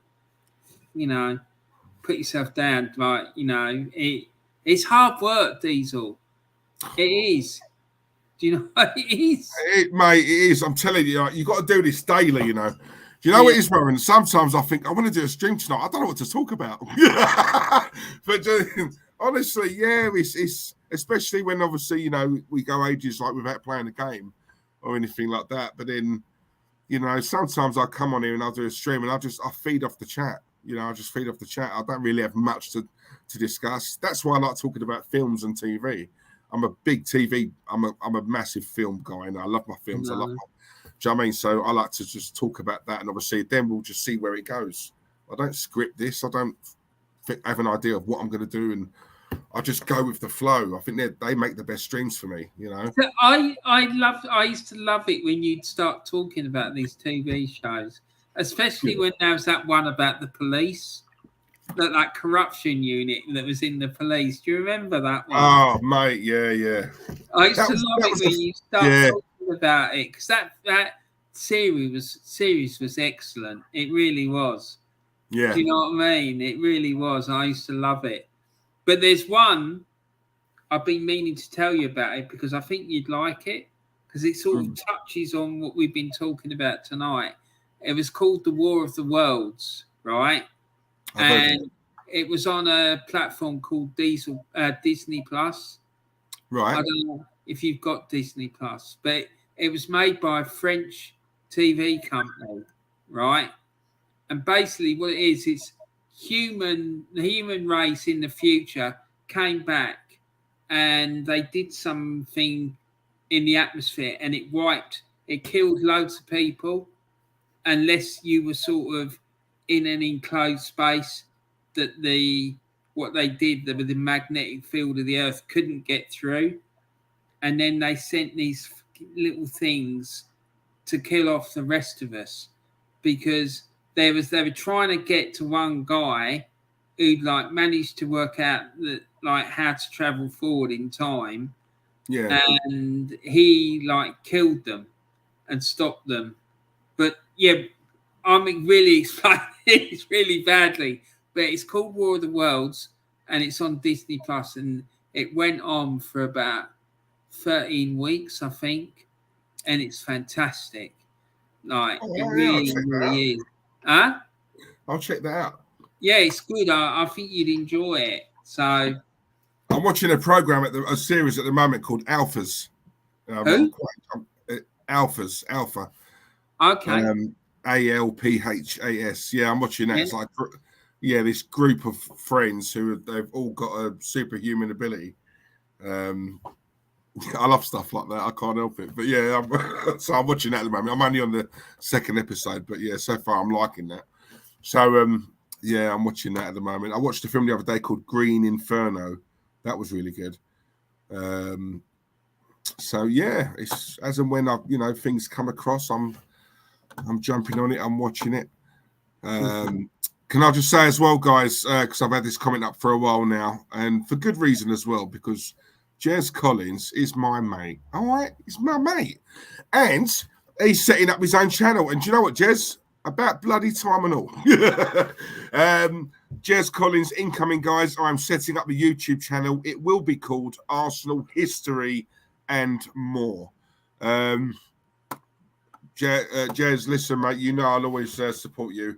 As much as I go on about the wrong uns in this industry, there are also some absolute gents in it too in this world, and you are definitely up there. You're one of them. So yeah, listen, I will definitely be subscribing, and everyone who's watching, guys, please subscribe to Jez as well, because there's nothing this man don't know about this club. So you won't find anyone who knows more about Arsenal than Jez Collins. It's as simple as that. Yeah. And also, while you're at it, subscribe to me, and also subscribe to Warren. Warren's Team Talk. So subscribe to him. Yeah, please. Exactly. Yeah, I'll talk about football on that one. Not about this stuff we've spoken about tonight. It's all about Arsenal and general football as well. So, yeah, make sure you go and check out Jez, because he's a top man. He really is. He's an absolute legend. And like Diesel said, what he doesn't know about Arsenal ain't worth knowing, basically. Exactly. So, anyway, Diesel, I'm going to have to shoot off, my man. No worries, mate. But I'll be back on. I'll come back on for you next Tuesday, if that's all right. Yeah, of course it is. Yeah, whenever you're ready, mate. Yeah, and we'll talk about Area 51 and Bob Lazar. Exactly. Because it is mad. It really is absolutely mad. But you're going to love it, man. Yes, it'll be a please. good one. Nice one. Mate. Cheers, Warren. No, much appreciated. Thanks for tonight, mate. It's an absolute pleasure. I loved every minute of it. And thanks for letting me come on and do it for you. I'm really... Anytime, mate. Me should be thanking you. So, yeah, don't worry about that. Top man. Thank you very much. All right, mate. Look, take care. Mate. Have a lovely rest of your evening. Bye, everyone in the chat. Look forward to seeing you all again soon. Take care, guys. I'll speak to you later, Diesel. Speak soon, mate. Yeah, all the best, care, yeah? Buddy. Top man. Cheers, mate. Cheers, Bye. Mate. Bye, mate. And there we have it. So there you go. Listen, guys, look, let's be real here. What Warren done tonight, it's not everyone's cup of tea. It's not everyone's bag. I totally get that. Stuff like that, I wouldn't expect there to be loads and loads of views because, it's just not. It's not. As I say, it's a bit of a controversial one, but I've always said I like talking about things that I have an interest in. And speaking to Warren, obviously we got on the subject of this sort of stuff, and it just dawned on me just how much this man knows. I mean, he delves right deep into it. So for me, If I'm going to do this and there's someone I can get on who actually knows this stuff and has researched the hell out of it, there's no one better than Warren for me. So it's a work in progress. Obviously, it's something that we're going to do on a regular. I find it really interesting. But look, like I say, if you don't have to watch it. People who do have an interest in it, watch it. You'll learn something. Honestly, it's just have an open mind. That's all I ask. Guendouzi is in the chat. Big up Guendouzi. Hope you're well, mate.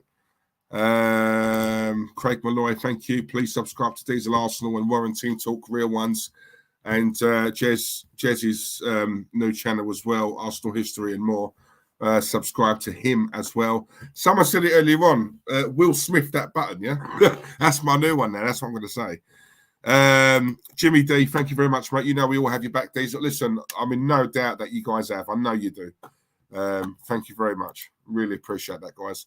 Lauro, big up yourself, mate. Hope you're well.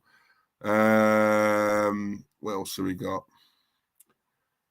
Jez. Oh, it's set up now, Jez. It's now set up. The lovely Gracie May did it for me. Big up to Gracie as well. Jez, nice one. Okay, mate. As soon as I've done this, I shall go and subscribe. Jez, anything you need, man. You know I'm here for you. Yeah, you know that. So yeah, anything I can do or whatever, just ask, mate. You know that, yeah. Love you. You know that. SNK Neo Geo, I'm very keen to know what's out there, Diesel, mate. Then keep watching. Listen, this is Warren's thing. It's not me. I don't need to have my face on it. It's Warren. I can't compete with Warren when it comes to that knowledge. I have an interest in it, but I've not researched it anywhere near as deep as what he has. This is his thing. And obviously, you know, he's really appreciative to me for doing this on my channel. It should be the other way around. I'm really appreciative to him. But that just goes to show how much of a nice bloke he is. And I thought he did really well tonight because it's not easy to do that on someone else's channel. It's not easy to do this, period. You don't know. You just don't know what reaction you're going to get. You don't know if you're going to get any wrong uns in the chat. You don't know if it's going to go down like a lead balloon. You just don't know. You don't know until you try it, you know. And I thought he did really, really well tonight. Very knowledgeable. And it's not easy to do this, you know. To sit here like this and speak to a lot of people, it's not. So anyone who does it, fair play to him because it's hard. You know, one slip of the tongue, one wrong thing you say, and we know how that's panned out, you know, in the past, don't we? One slip of the tongue, you're in the shit. It's as simple as that. So you got to be very, very careful. Joanne Smith, thank you very much. I know you did, darling, because I've seen all your comments tonight. I loved it. Lovely. Thank you very much. Do you know what? Should we touch on this? Should we? While I'm here? Or should I just do a separate stream? No? Now or what? What do you mean? Do you know what? Sorry, I'm here. You're here. Let's do it now. Will Smith. Okay, where do we start with that? Ads, my guy. Hope you're well, Diesel. Not feeling great at the moment, not going to lie, but hope you're all good. Road to one. Come on, Ads. Listen, mate, do you know what? I'm not even going to lie to you, right? And if this makes me sound like I've got a big head or I'm ego or whatever, yes, I'm all of those things. I admit it. Hands up, I am. But you know what? I'm bloody proud of myself, you know, because I did not think. Listen, I left the channel that had 35,000 subs, right? So all this nonsense about, he's there, he won't ever leave that, because why would he leave a channel that's got that amount of subs? No, I've left it. It just goes to show it wasn't all about that for me, right? So I've started from scratch, literally from the ground up, not knowing how I'm going to do, not knowing how many subs I'm going to get. I'm not one of those who hides their subs. Why people do that, I just don't know. Why? People can easily find out. So I just don't understand that. Show him. It grows. If it grows, it grows. If it doesn't, it doesn't, right? But you know what? I've said this for weeks and weeks now. Obviously, my aim is to hit 1K. Yeah, and I think I saw it earlier, 811, I believe it is, the subs. I'm getting so many messages, DMs from a lot of people, especially in the last 3 or 4 weeks. Diesel, I never knew you had a channel. I've just subscribed to you, you know, and all this. So there's still a lot of people who just don't know that I've got a channel. But I think thanks to you guys retweeting it and liking it and sharing it on your platforms, it's spreading the word. And for that, I've got to say thank you. Listen, thank you so much, guys. Honestly, lost for words. Honestly, really appreciative. People tell me all the time, if you want to grow your channel, you need to get him on.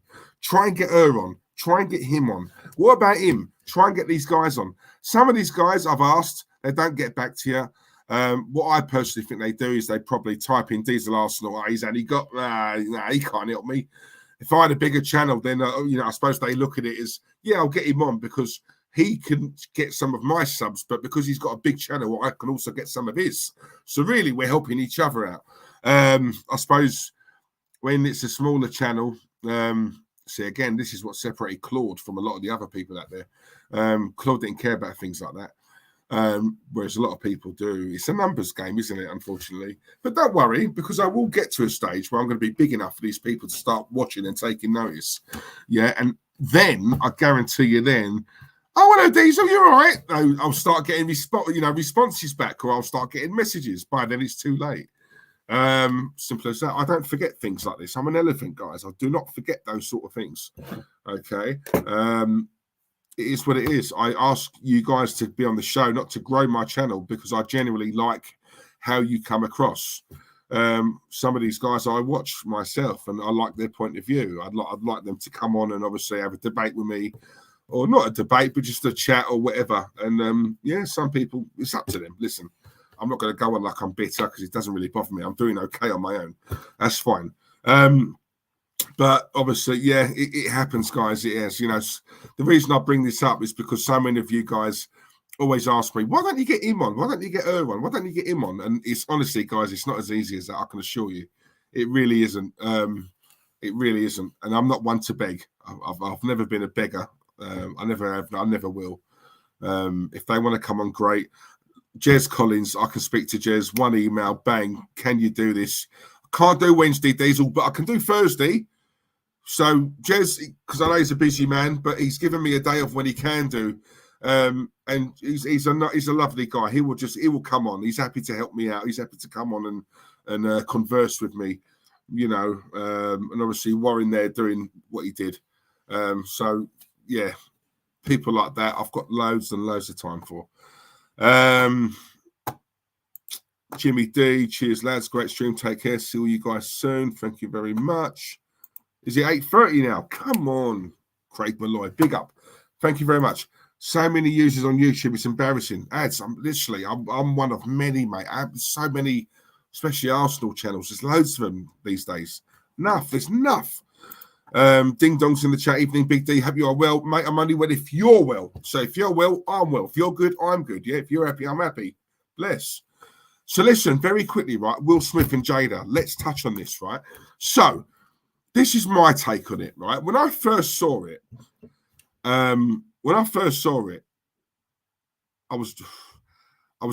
remember I was on my way to Hull. I had a meeting in Hull, about 5.5 hour drive that was, right? Long. But yeah, my phone kept going off, and I was like, what's this? I kept seeing the headline, Will Smith, Chris Rock, Will Smith. And I thought, what's this about? Anyway, so when I eventually stopped, because I don't read my phone when I'm driving, I mean, that's dangerous, isn't it, people? So when I stopped, right, I actually watched it. Now, the first time I watched it, I must admit, I did think to myself, Will, good on you. Right, fair play to you, right? Sticking up for your woman like that, blah, blah. Then I watched it again, and I watched it again from a different angle. And I thought to myself, well, hang on a minute. Whoa. Hang on. Steady up. Ease up. Yeah. No, Will. What are you doing? I went against him. Now, the G.I. Jane joke, right? I don't know if Chris Rock knew about the alopecia thing, yeah? But for me, that's kind of irrelevant.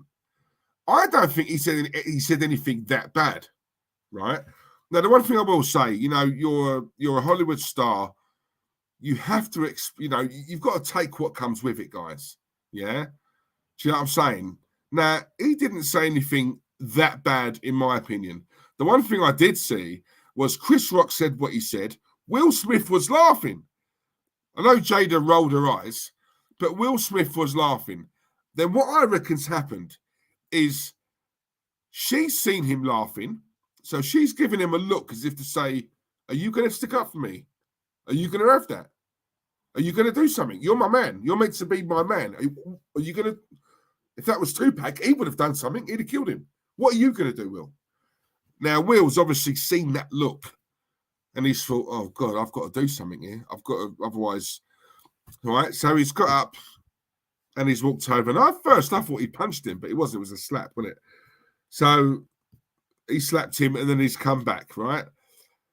Now, there's a little part of me that feels sorry for Will. There is. But then there's also a part of me that doesn't, because at one point, Will, you was untouchable. We're talking about that you was the Fresh Prince. And you're being whipped by this woman. You are 5-10 times bigger than what she is. And she's whipped you? Yeah, this is a woman who has her own podcast or whatever it is. Is it the Red Sofa or the whatever it's called? The Red something. Right, where she airs their dirty laundry. This is a woman who's openly said, I sleep with, we have an open relationship. I sleep with other men. Right, we all know about the thing with the entanglement with August Alsina, right? But obviously she's had others. Now, I'm thinking, Will, what is, it's not like she's the big superstar and Will's a nobody who's struck it lucky one day and he's managed to bag her, yeah? Out of the two of them, Will's the star, but he's whipped. And I have a problem, guys. If I'm honest, I have a problem with guys like that who are whipped by their woman. I do. I don't like it. I know a few guys who are in that sort of situation where the woman wears the trousers and what she says goes. And listen, I'm all for compromise. I'm all for, as men, we just want an easy life, don't we? We want an easy life, So sometimes, even though we know we're right, let's just take the L on this one. Let's just take the L, because the last thing I want is an argument. I'm tired. I've been to work all day. Let her have this one, right? So yeah, darling. Yeah. Sorry. Yeah, you're right. I'm wrong. Apologies, right? I get that. That's the odd one here and there. What we're talking about here is that's next level. That is a man who is whipped by this woman.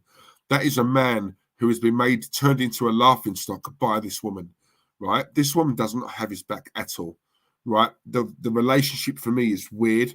It's strange. It's weird. It's messed up. Yeah. When you saw Will Smith breaking down later on that night,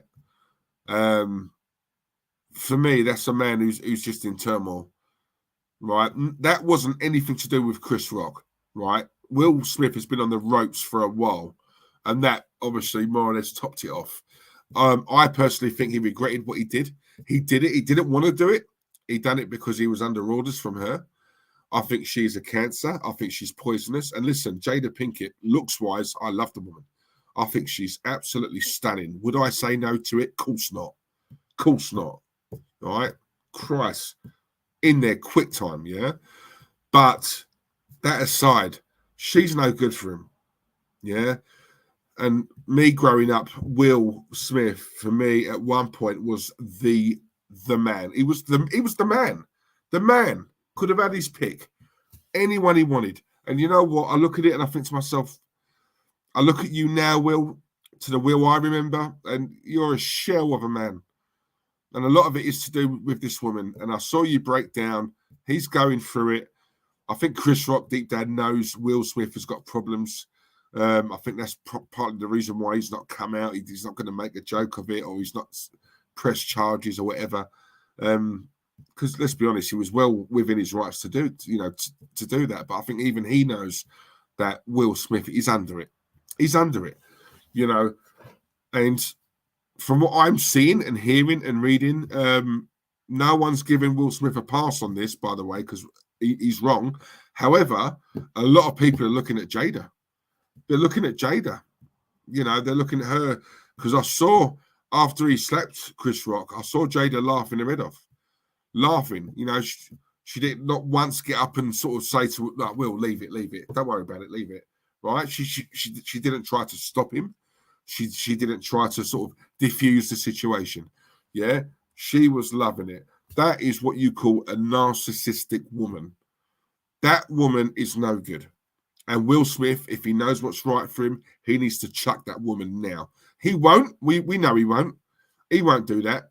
I genuinely think he loves her. He really loves her. And I think he's the kind of man, if he's got kids with a woman, he can't walk out on the kids. And yes, I get that. I do get it. But you know what? Sorry, Will. But listen, while you're with this woman, prepare for more of this, because you are now a laughing stock. Yeah, you're not remembered anymore for all the good things you've done. Fresh Prince, Bad Boys. You're remembered now for this. You are a meme because of her.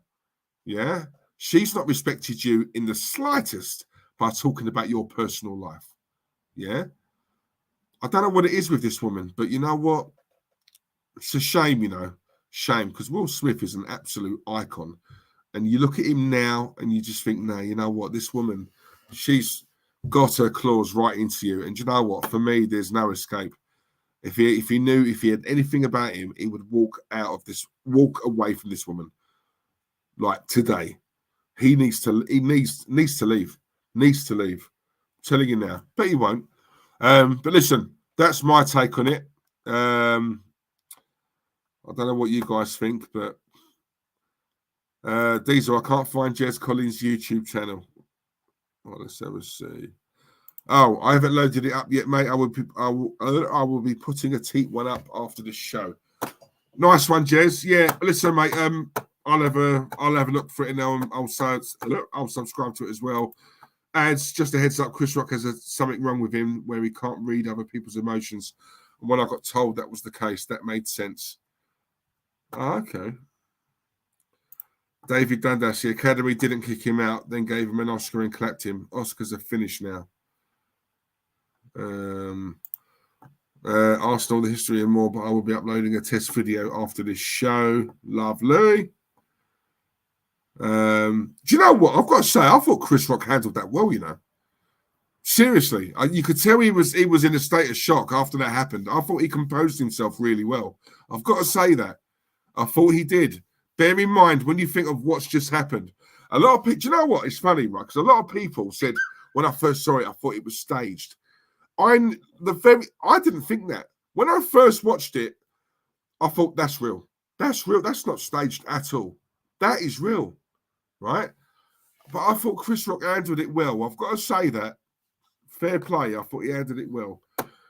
Because there's a lot of people who would have broke after that. And he sort of regained he had a bit of a wobble, didn't he? But he regained his composure very quickly and he carried on. That's a proper professional. I'm telling you now.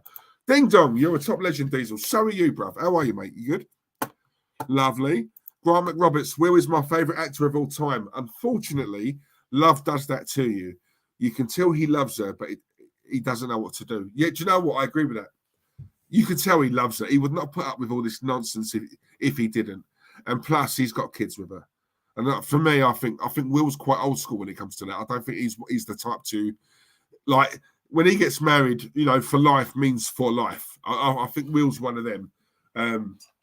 Unfortunately, you can't be like that and your partner isn't. It has to be a two-way street, If Will's given 100, he needs 100 back.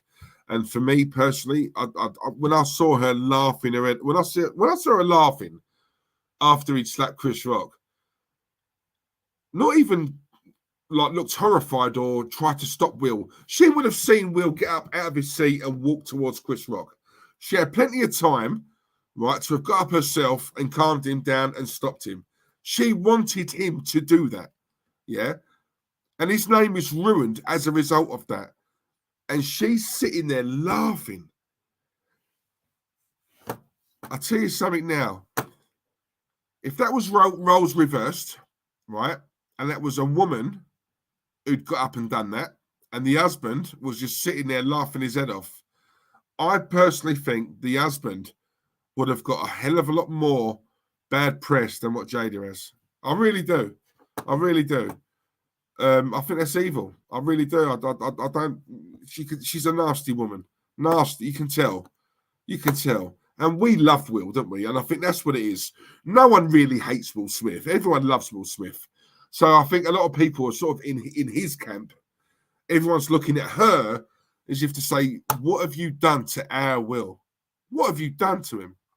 You know, shame. Static. Facts, Diesel. He's forever a meme. I'm telling you now. What a career he's had. Some of the films he's been in, you know, Fresh Prince, all of this. And it's now been tainted by this one incident. Yeah? And really not just that, the entanglement thing. The entanglement. I'm sorry. I wouldn't. How a man can stay with a woman who does that, right? Because I'm sure August Alsina was her son's mate. Yeah?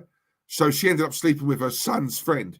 Nah, for me, that's too close to Jeremy Kyle, bruv. Do you know what I'm saying? I can't do that. Nah, not having that. And then not only that, you're going on your podcast and you're airing stuff. You're telling people our business. Nah, he should have left her from then. And now we fast forward to this and he's still with the woman. I tell you, she must be great in bed, man. That's the only thing I can think of. I don't know what else it can be. I generally don't. I heard she is allowed to sleep with other men and Will Smith can't do the same. Do you know what?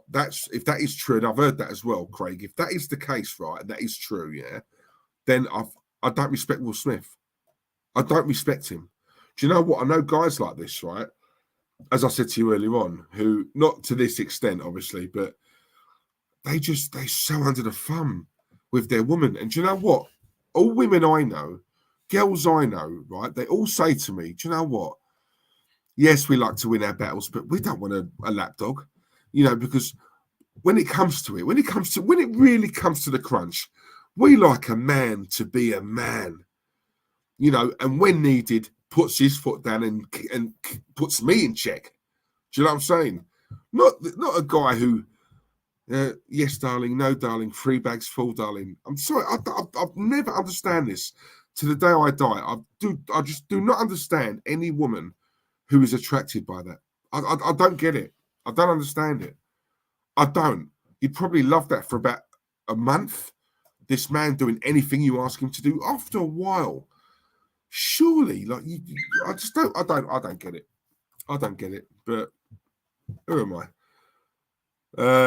Adds, people need to understand it's not like Chris is a nobody. He is still one of the best comedians around and arguably of all time. He is a top pro. Oh, Chris Rock's up there, mate. How about that? Chris Rock is up there. Up there. N7 Gamer, big up yourself. Hope you're good, mate. The kids understand if Will was to split, but Will is weak. Do you know what, right? If he walked out on Jada tomorrow, surely his kids could not look at Will and say, Dad, what are you doing? Surely they must understand why he's walking out. They must do, right? But I agree. Why not? I agree with you. I think Will is a weak man. You can tell he's weak. You can tell, yeah. You know, when I see him breaking down when he accepted the award, I just thought to myself, do you know what? I'm seeing he's in an absolute state. That, you know, some people say it was acting, he was putting the crocodile tears on. I don't buy that. I think that's real. I think that he's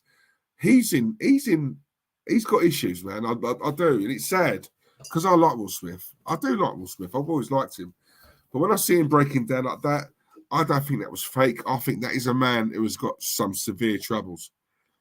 I do. That had nothing to do with the Chris Rock thing for me. There is something deeper. There is something going on beneath the surface. I don't think he's happy with this woman. I don't think he's happy, you know, but he loves her.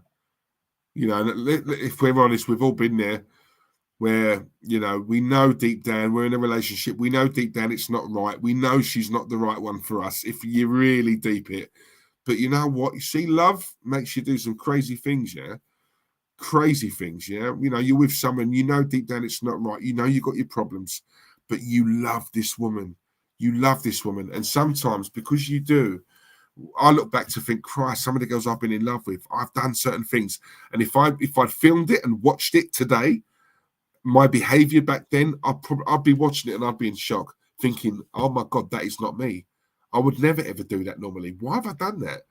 right? But you do things because you're in love, or you think you are, and it does make us do like crazy things. Of course it does, Of course it does. Love is powerful. Probably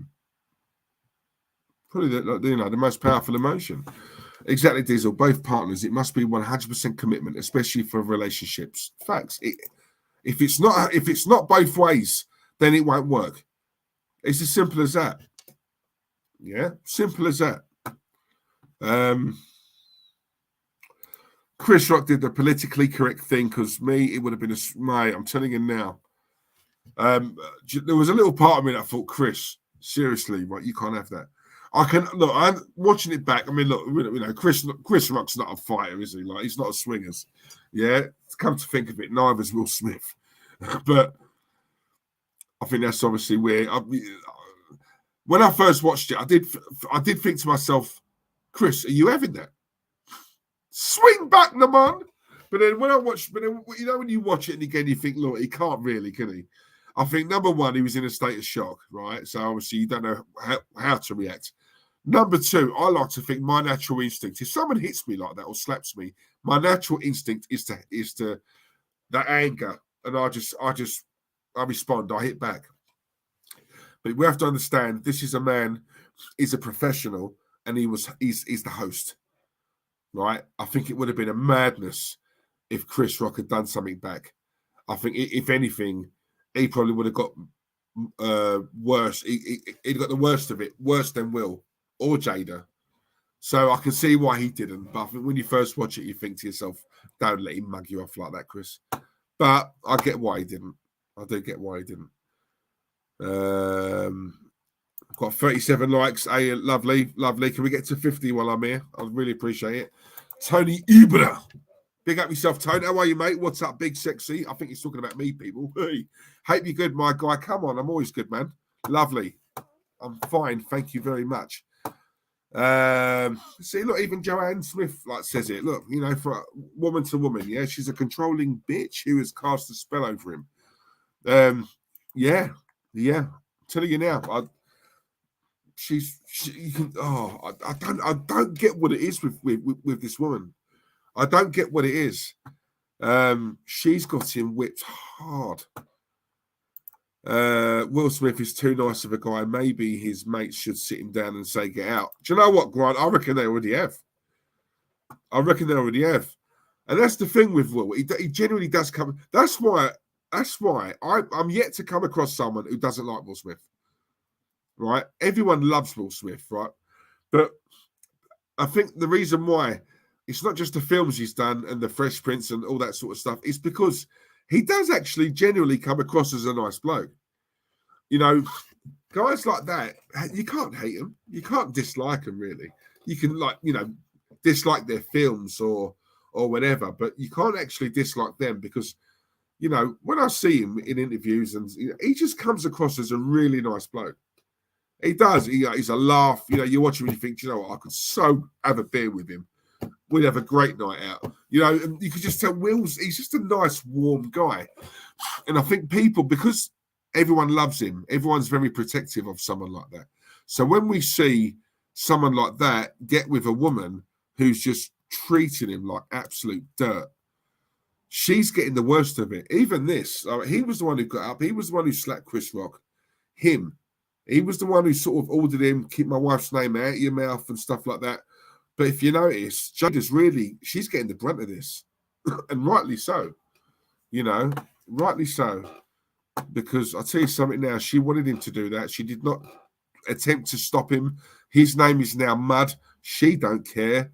It's another subject for a podcast, isn't it? Excuse me.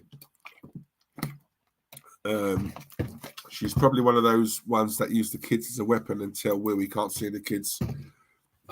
Do you know what? She comes across as that type, I think she would do that. I really do.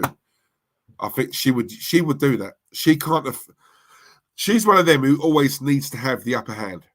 Right? Can you imagine, right? She's got him whipped right now. Can you imagine if one day Will woke up and thought, do you know what? Nah, I'm not having this anymore.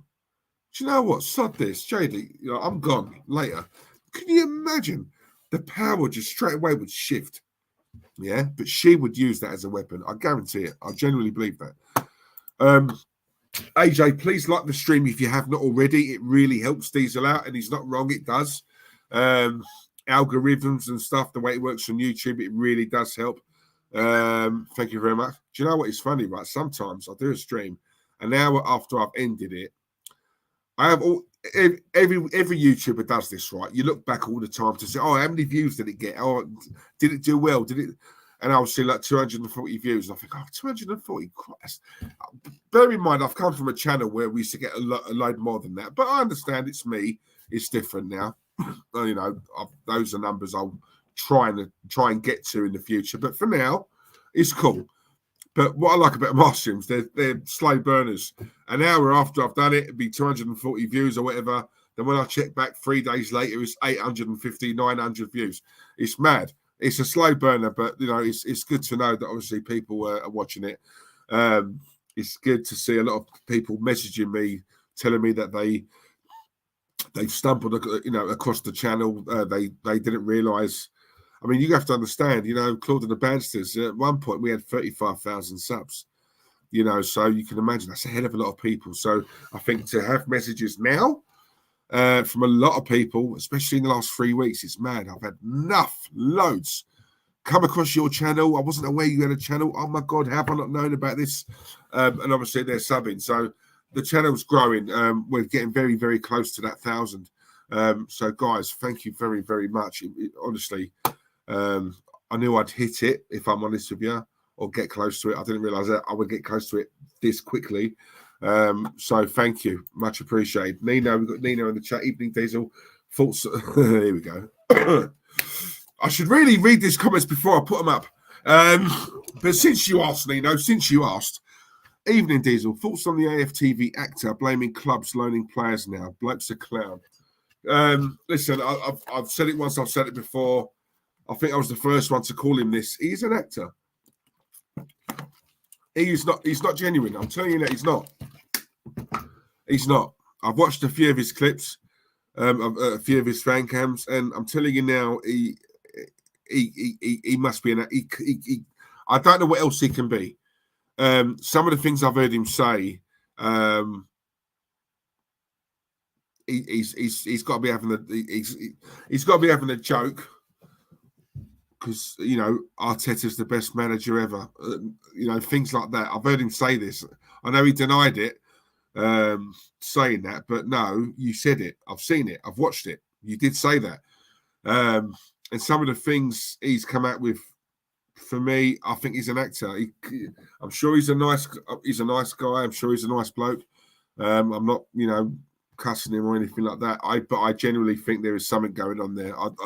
I think he's being paid. Listen, it's controversial, isn't he? He comes out and he says things like that. It's controversial. It creates a buzz. You know, people are talking about it. You know, and it's a classic thing. Oh my God, did you hear what Julian just said about last night's game? What? Let me see. Let me have a look. What did he say? What did he say? And then people go and watch it, right?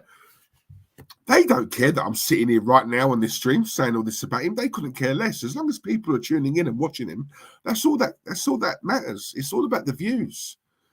You know, and when you've got someone on there, it was like Claude and Ty, wasn't it? You know, because Ty, nice bloke Ty as well. Right? I'm not looking him, nice bloke, right? And he believes in what he believes in.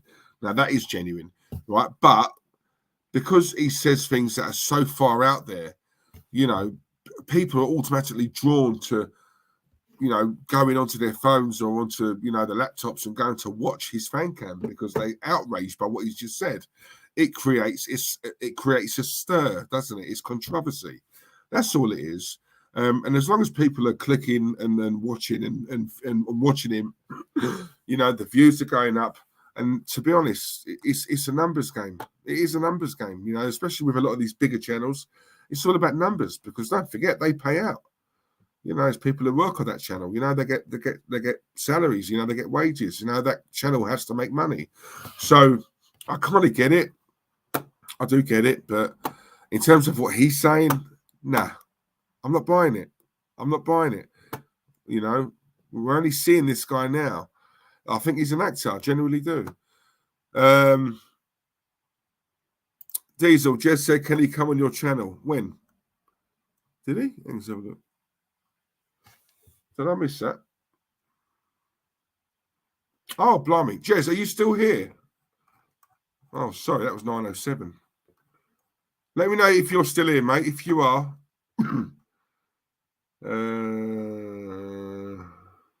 Sorry, mate. I did not see that at all. Let me know. Right, while I'm waiting for that. 41 likes. We're getting there. 50. Come on, guys, please. 50. That'll do. Oh, Joanne. I was in a controlling relationship in lockdown. I didn't realise he was controlling me.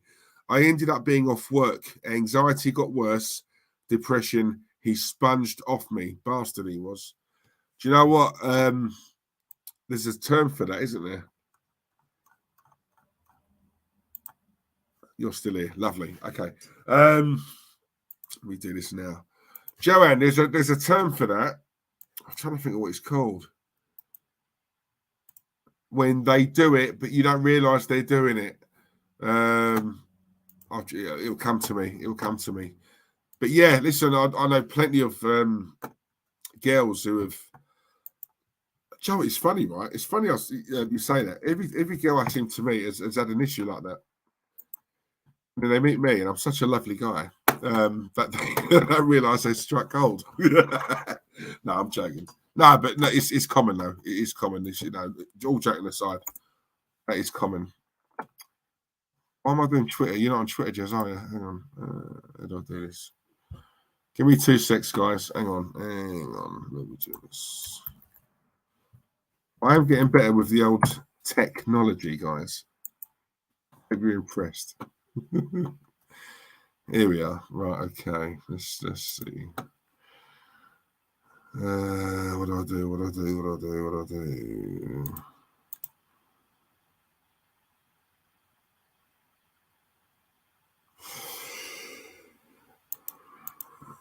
Oh, here we go. Right, okay. So let me find it.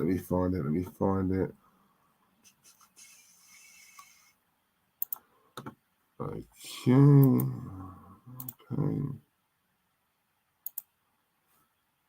Send. Okay, I've sent to you, Jez. I think.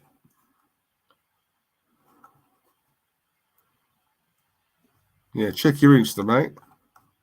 I think I've done that right.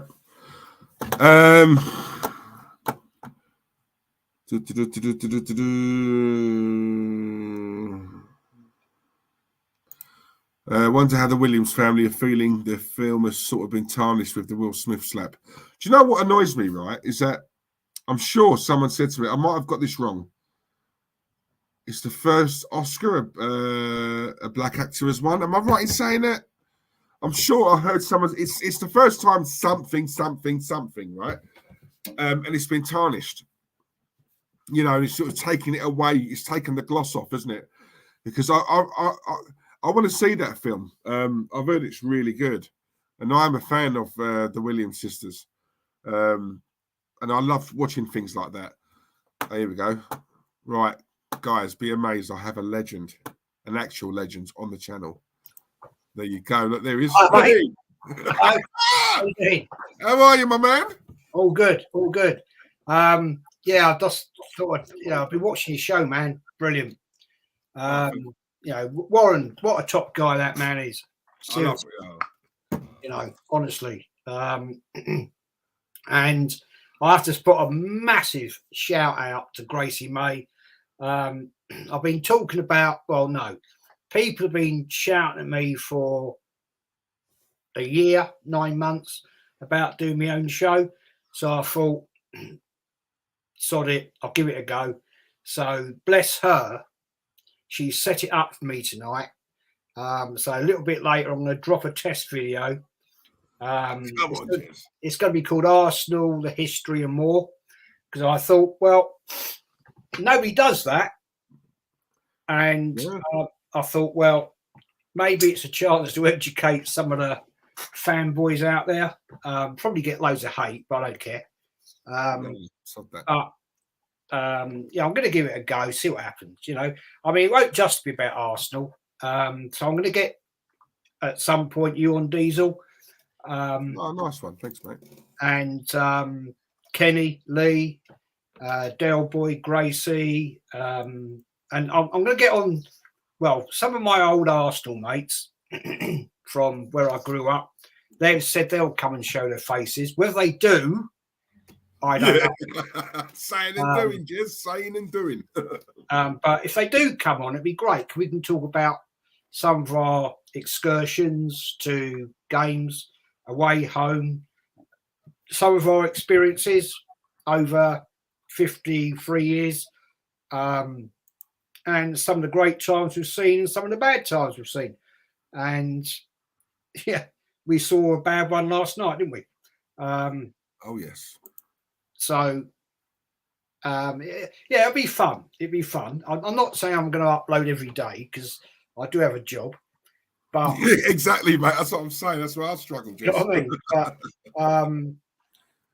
so I'm going to put some stuff out there. Might be half hour at a time. You know, when I've got guys like proper Arsenal like you on, it'd probably be an hour.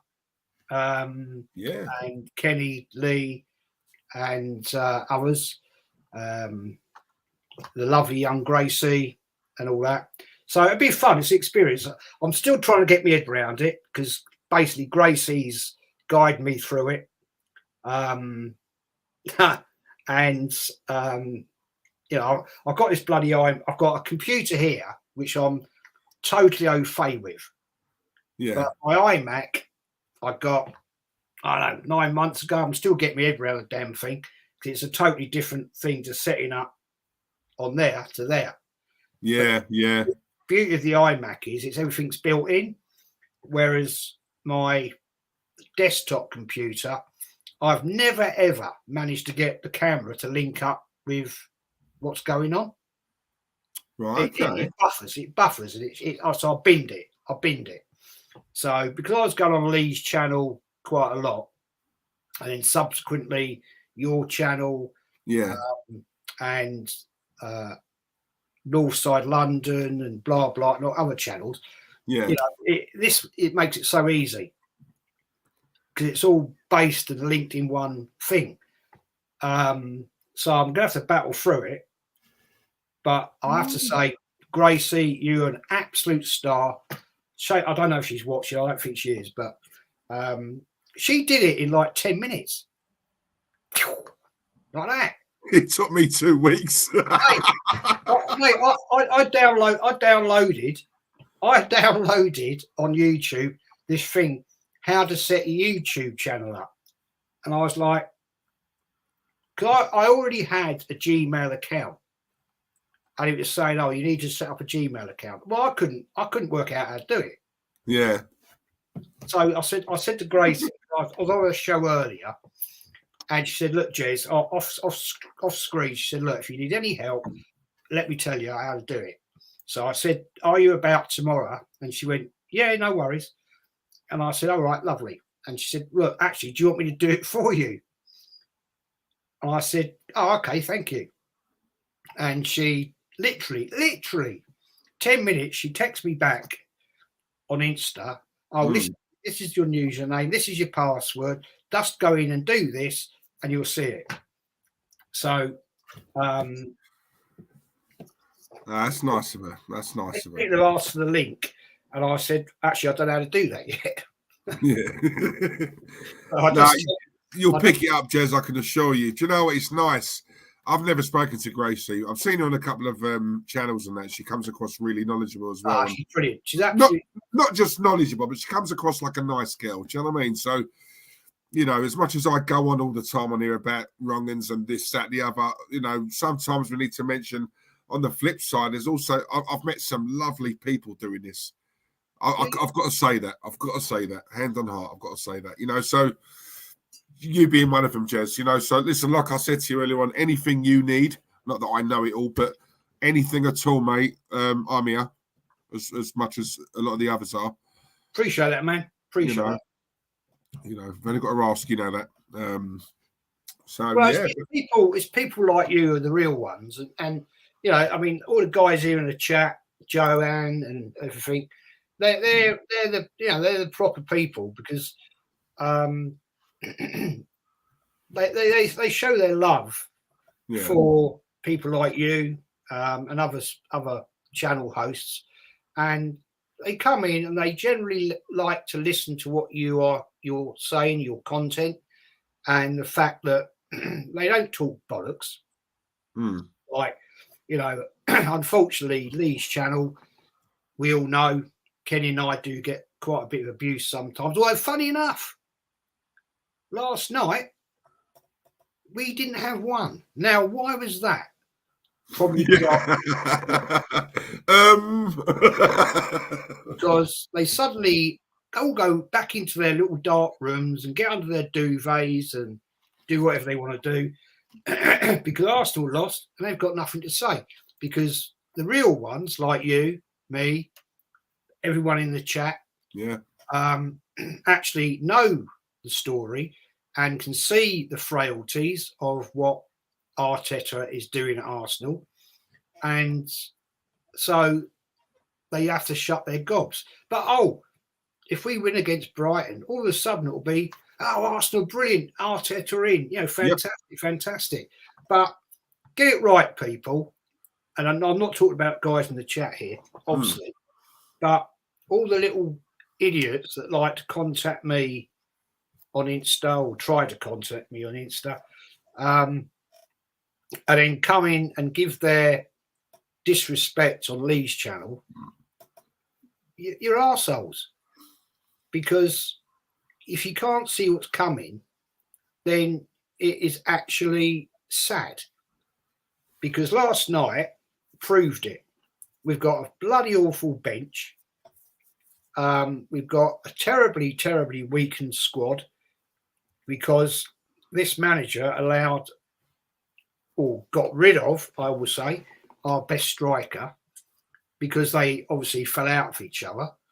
And now we're left with a striker that has scored 4 league goals from open play all season. Yep. He's relying on the kids and a midfield that was totally dysfunctional last night. A display that is, in my opinion, the second worst of the season outside of the FA Cup against Nottingham Forest. So what does that say? How can you quantify that this manager is actually a decent bloody manager? Oh, well, he's the best young manager in Europe. Is he? Crap. The guy is absolutely, totally inexperienced. He got absolutely schooled by a proper midfielder last night. You could see Vieira sat on that bench whilst Arteta is doing his usual landing planes at Gatwick Airport. The windmill. Yeah. And Vieira's sitting there smiling. He's smiling. Yeah. And he had the whole team set up to press Arsenal and take us apart, and he proved it. And what more could be said? That we've got a crap bloody manager. And I will keep saying it. Because this guy is never, ever going to win us the Premier League. No. Ever. And dear God, if we ever do qualify, if we get lucky and qualify for the Champions League without a massive influx of top-class players, we are going to get absolutely raped. Yep. If you remember, well, of course you do, it's you. When we played Palace earlier on in the season and we scored that goal in the last minute, we should have lost that game. Yeah. I thought Palace were very unlucky in that game. I think last minute we scored, we got the point. That game last night, you know what, Jez, you know what it is, right? I think the misconception that I get sometimes, I don't know about you and Kenny and Lee, you probably get the same. I don't really get so much hate in here. It's more DMs, right? Private DMs. But it's like, oh, you moan every time Arsenal lose. I've got no issue with Arsenal losing. I know we can't win every single game. No one does. No. My problem is the way we lose, Jez. It's the way, it's the manner, right? Now, that for me, if Arsenal had played well last night, but Palace played a little bit better, sometimes you can hold your hands up and say, do you know what? We played all right tonight. The better team won on the night, right? It wasn't like that. It was waving the white flag for me. Palace were up for it, and I say it all the time on here. Arsenal for me are like flat track bullies. That's how I liken them to. The Norwiches, yeah, we can beat them. When we come up against a team who are decent and can play a bit of ball and they're not scared of us, we struggle. If you look at last night, they were pumped, right, from the off, winning the first balls, winning the second balls. When we play teams who are happy to mix it, shall we say, we're a bit more, right? And I think that's what I sensed last night. They wanted to right the wrong from that first game earlier on in that season. Yeah. For me. And Vieira, that would have been his team talk done. For me, that would have been his team talk. Remember what happened at the Emirates. Remember, they robbed us. So you go out there tonight and you show them. And what he's doing at that club, I think someone said it, within 3 or 4 games, they've got a distinctive playing style.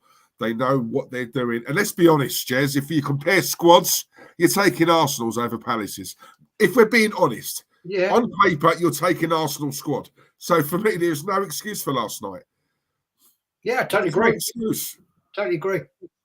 But it comes back to the thing, Diesel, of the management structure at Arsenal is pony. Sorry, I've said it from day one. You said it, we've all said it. Unfortunately, we still have people on some of the bigger shows, and you know where I'm talking about. Yep. That are bigging Arteta up. The guy is an absolute prick. He's an arrogant arsehole that has destroyed the careers of a few players at this club. And all the time, this guy is in this club. He's a cancer and he needs to be cut out. I mean, he should have gone after that game from when we lost at home to Villarreal last year.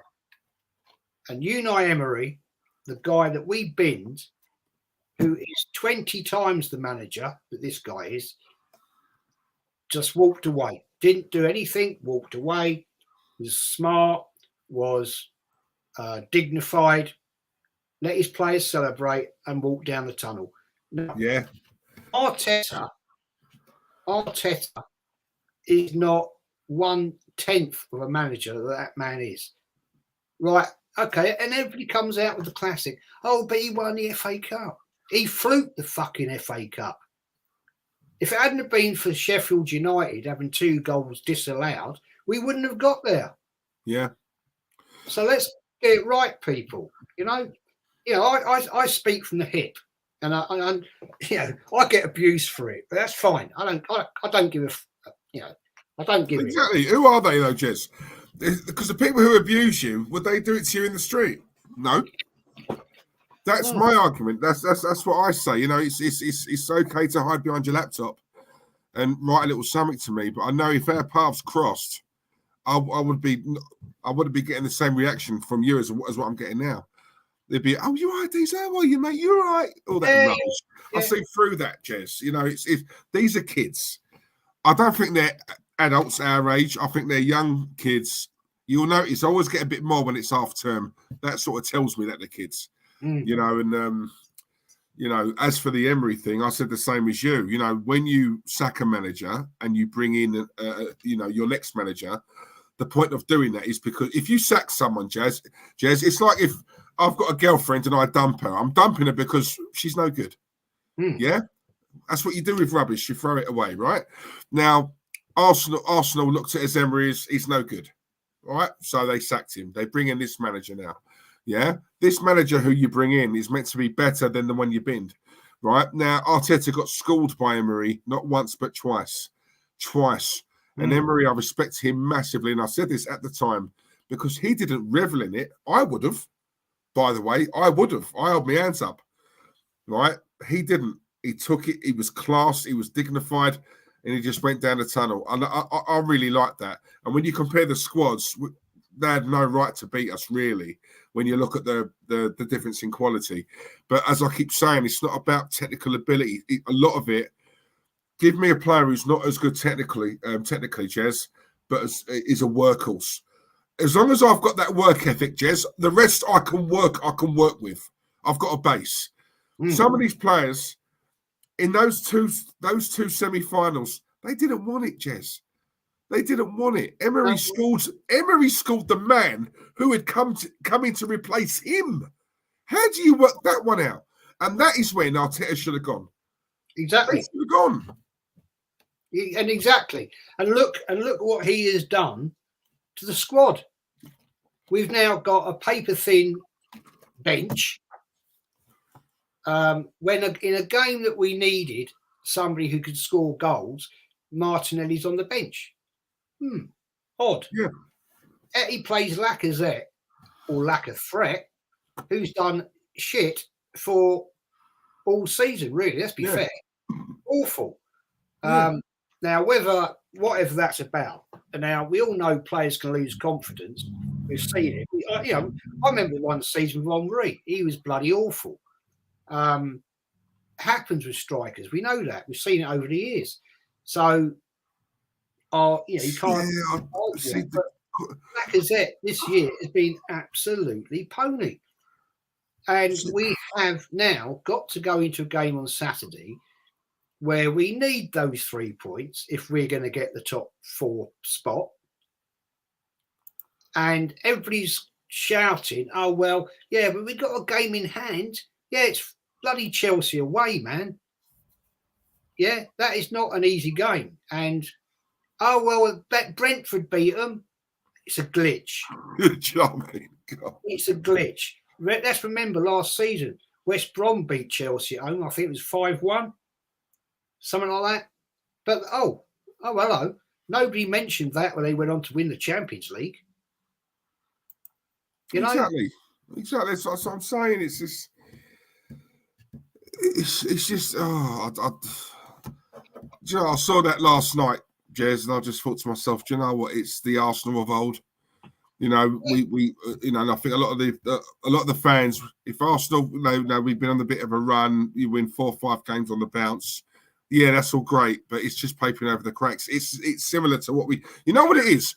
When I saw that last night, I thought to myself, do you know what it is? Because Arsenal are the favourites now for top 4, right? When there's no pressure on and I say this all the time, when there's no pressure on Arsenal, they perform, right? Because they're now classed as the favourites. Man United can't buy a win at the moment. Tottenham are rotten cold. Arsenal have been placed as favourites now for the top 4. There's now pressure on Arsenal because now everyone's thinking it's made for you. You'd have to be an idiot to lose this now. So there's now a bit of pressure on Arsenal, right? Palace, someone said it in the chat earlier on, the way they came out last night was a case of you're Arsenal and? Yeah. You know what I mean? We don't respect you. And that was Vieira putting that in because he's a manager the same way he was a player. Competitive, wants to win, will win at all costs. And when you look at what he's doing with that team, that was how it looked to me. You're Arsenal and who are you? You're an air patch now.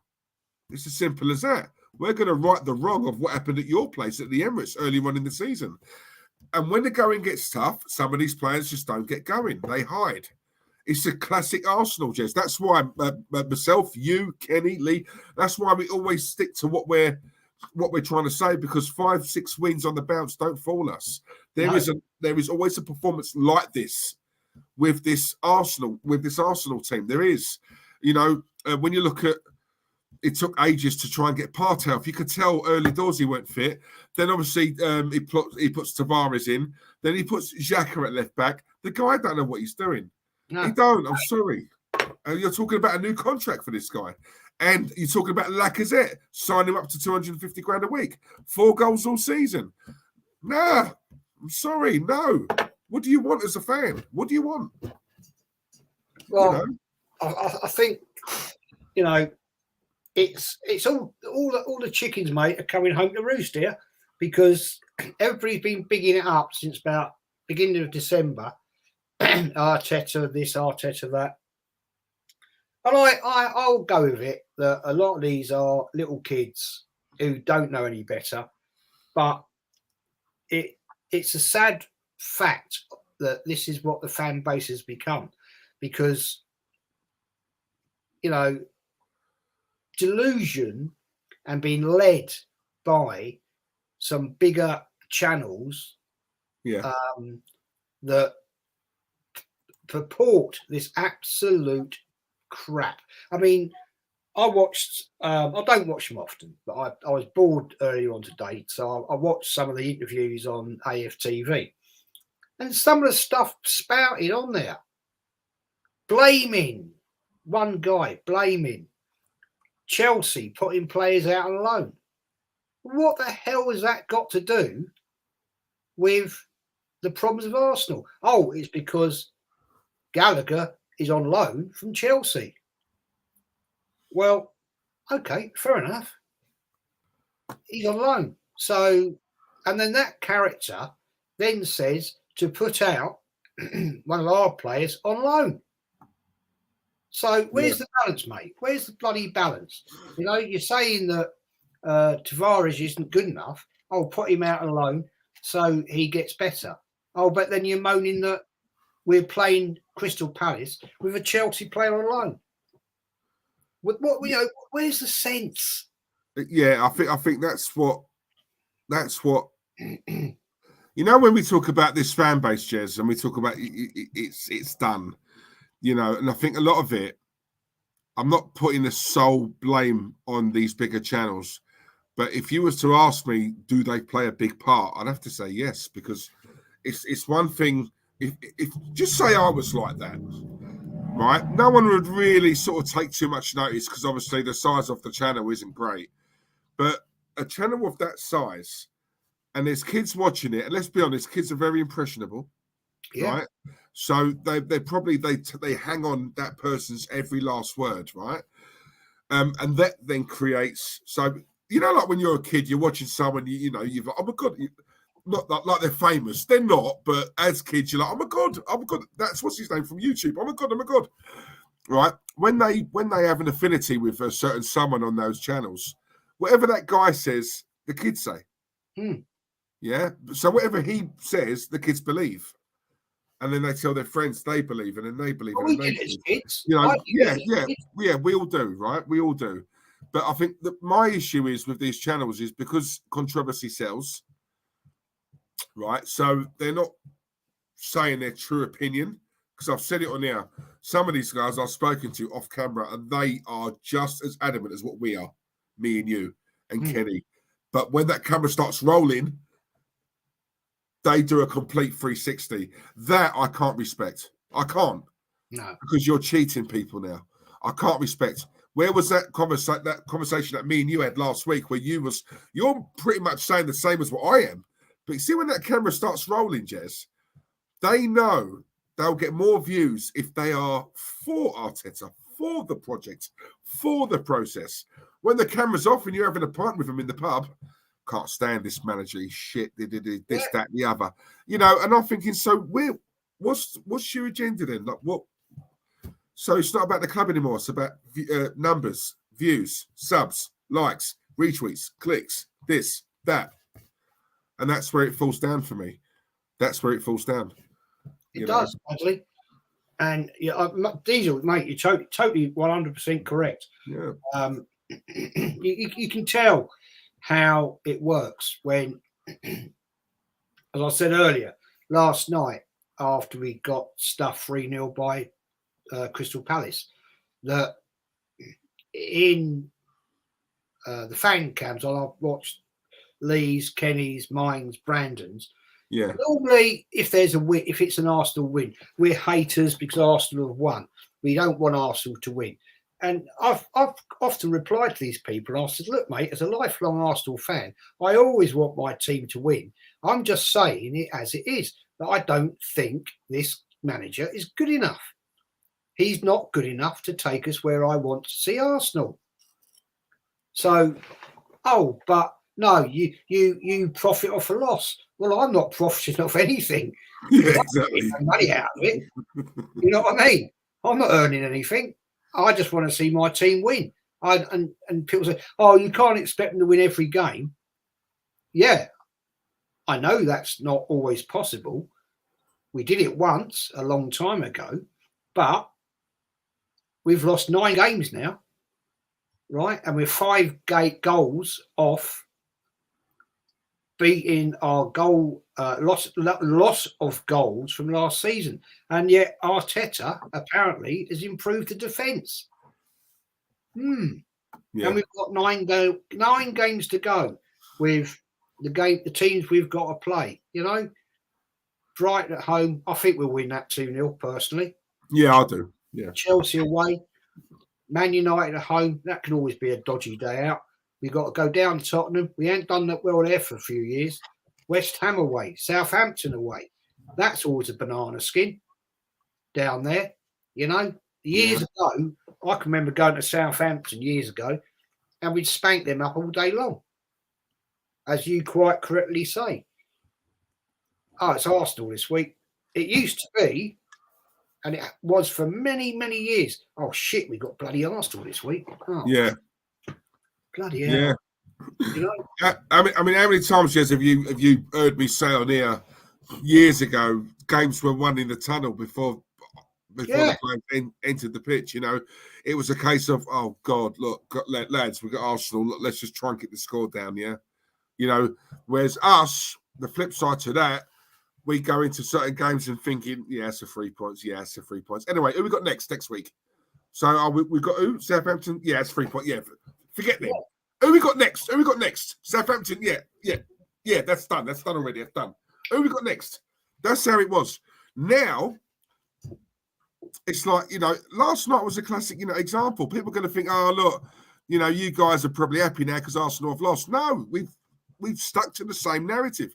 It would have been easier for us to have said, oh, actually, we've won 6 games on the bounce, Jez. We can, no, I'm sorry. There's always something like that in us, you know, and it's the manager for me.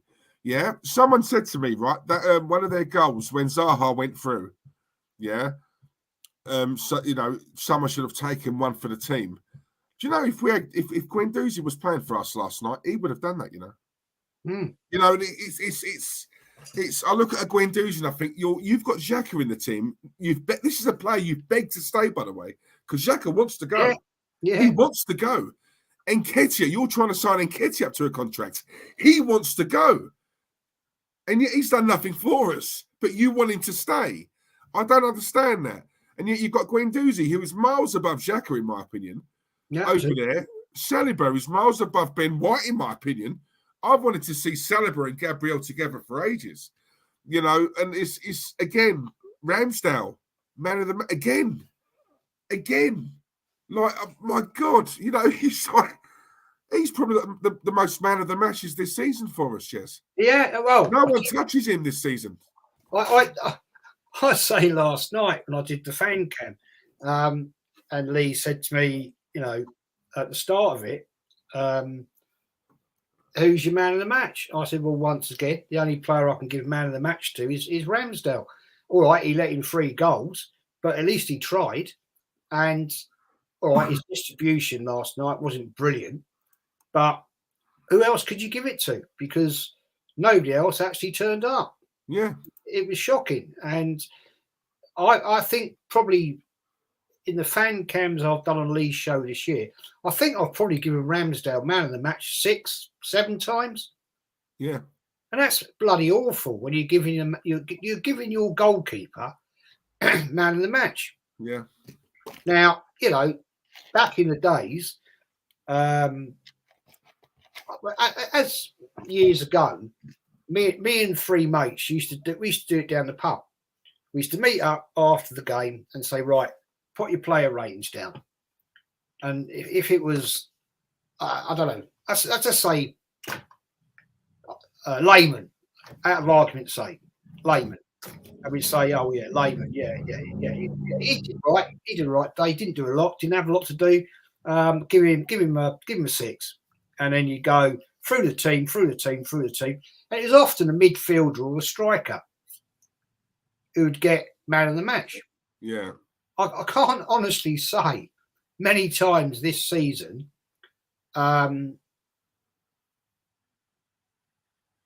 Recently, no, I lie. I did actually give Partey the other week, 3 games ago, a 9 because I thought he was outstanding, and I did give Odegaard, I think, an 8 because his contribution, I think it was Leicester game, I thought he was outstanding. And another game I did give to, it was Saka because I thought he was unplayable that game, absolutely unplayable.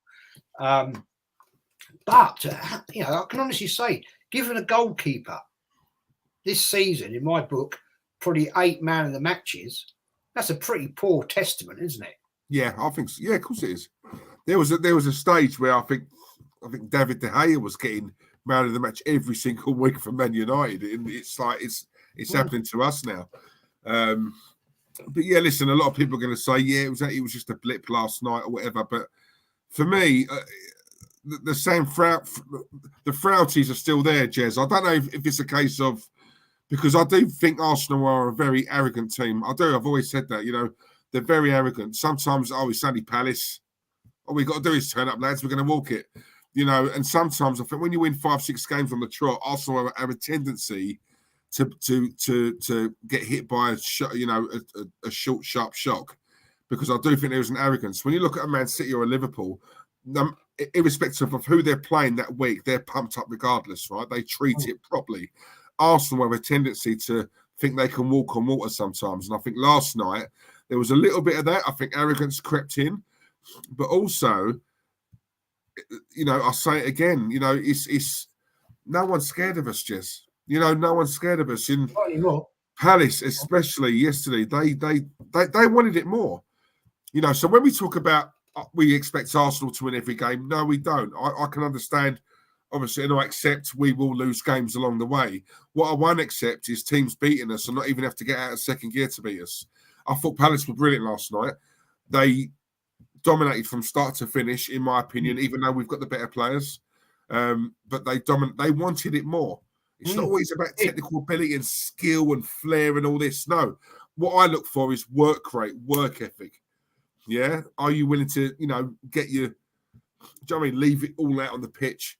Yeah, those Palace players, when they walked off the pitch, Jez, you could tell they left it all on there. You could tell. We gave up after 10, 15 minutes. And it's like, I think you said it. You hit the nail on the head earlier, Diesel. Vieira is a very, very strong character, and he was smoking from the very lucky draw that we got 2-2 at the Emirates when Lacazette, strangely enough, scored in the 90th minute, make it 2-2. And Vieira is the sort of character. We all remember the days of Vieira against Roy Keane when he was at Man United, and they had some pretty toe-to-toe battles. And that is Vieira. He's a strong character that those Palace players give utmost respect to. Yeah. And I don't believe, I still say it, and I think some of these players have no respect for Arteta. They're looking at him thinking, who the fuck are you? Yeah. And who are you? And I'm sure that's one of the things that Aubameyang, was looking at. Well, who the hell are you? Yeah. What do you achieve? Nothing. So, and I've actually won stuff in previous his previous, he was at Dortmund, and thinking, well, who the hell are you? Yeah, that's the only thing that, because obviously my thoughts on Aubameyang. I'm glad he's gone. I know I'm probably a minority who thinks that, but do you know what? I've said it before, Jez, that does exist, especially in today's game. A lot of it is the case of players looking at the man who walks through that door and thinks, who are you? What have you won? I'll never forget Rio Ferdinand saying that when David Moyes got that job after Fergie. Yeah. And when obviously he got rid of Fergie's backroom staff and he got his own people in, and you got Steve Round, who I think he brought in as his number 2, who's ironically now our number 2. And even then, Rio was saying, me and the players, we were looking at that Steve Round and some of the others thinking, who are these guys? What have they won? Now, straight away, he could be a lovely bloke. Don't care. What have you won? Don't care. Loveliest bloke in the world. Do not care. What have you won? Show me your CV. What have you done? You know, Vieira tells them Palace players, who are you to tell me? I'll tell you who I am. I'm the player who's done that. Right? Straight away, he walks in that changing room. Those players, oh my God, it's Patrick Vieira. Wow, I grew up watching this man. You know, so anything he tells them, oh, okay, Patrick, yeah, I'll do it just like that, Patrick. Because there's that respect there. This is a player who's been there, done it, seen it, won it. You look at Mikel Arteta, players, rightly or wrongly, Jez, who are you? Yeah. Who are you? What have you won? What have you done? What have you won? Well, that is a thing, isn't it? It's a thing. I'm sorry, it is. Rightly or wrongly, it is, you know. In modern football, Diesel, it is. You know, people could comment and say, well, you know, when Alex Ferguson went to Man United, they could say, well, Alex Ferguson didn't win nothing. No, but he was a brilliant bloody manager, and football was in a different time back then. And then people will counter me by saying, well, when George Graham went to Arsenal, yeah, but George Graham was a double winner. Exactly. He was in the team that Arsenal's first double win. And, you know, George Graham was a brilliant footballer. I remember seeing him play on many times. And the fact with George Graham, he was a fantastic communicator. And I don't think Arteta has that. And yes, times have changed in football. And I think the fact that players now get paid an exorbitant amount of money and they look to what can be achieved and they think, well, is this club actually going to achieve anything? Case in point, I quote, Robin van Persie, we stuck by that bloke for 9 years. Injured. One brilliant season for Arsenal, then left. And his quote was, I left for Man United because Arsenal weren't ambitious enough. Yeah. Fact. Yeah. Fact. Do you know what, right? There's a lot of Arsenal fans. This is how I judge it, Jez. There's a lot of Arsenal fans who have a dislike of Van Persie because traitor this or whatever. For me, right? Yeah, we have to remember these aren't Arsenal fans; they're employees. If they leave the Arsenal, go to another club and win a league, in my eyes, they are fully vindicated, right? And I know a lot of people will say that about Ashley Cole. As a person, as a man, I don't like Ashley Cole. I think he's an absolute mug. I really do, right? But as a player, all we had to do was increase to another 10, 15K, which, let's be real, it was worth it. That man left us, went to Chelsea, and when you look at what he's won, no one in their right mind can have a bad word to say about him. I'm sorry. Players leave because they want to win trophies, right? I respect that more than players who are happy, like an Adebayor, to just sit on a Man City bench and take home his wages. Because these players can't win. As much as I'm on these players all the time, I would rather a player leave because he wants to win trophies and he believes he's good enough to go to a team and contribute to them winning trophies. I'd rather a player like that than a player who's happy to just sit there, Jez, picking up his 200 grand a week, not worrying if he plays or not, turning up to training every single day in a new car. No, I'm not into that. I like players like that.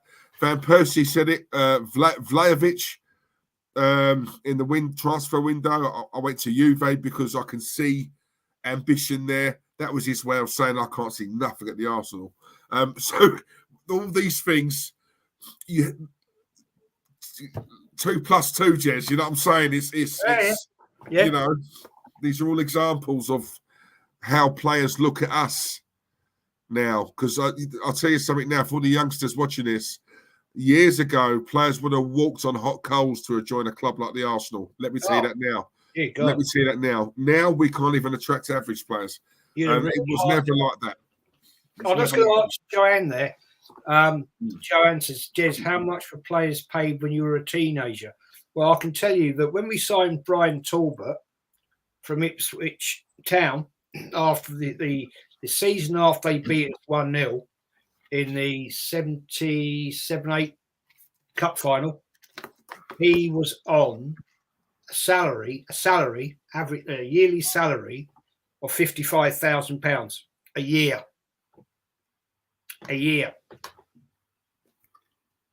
So, blimey.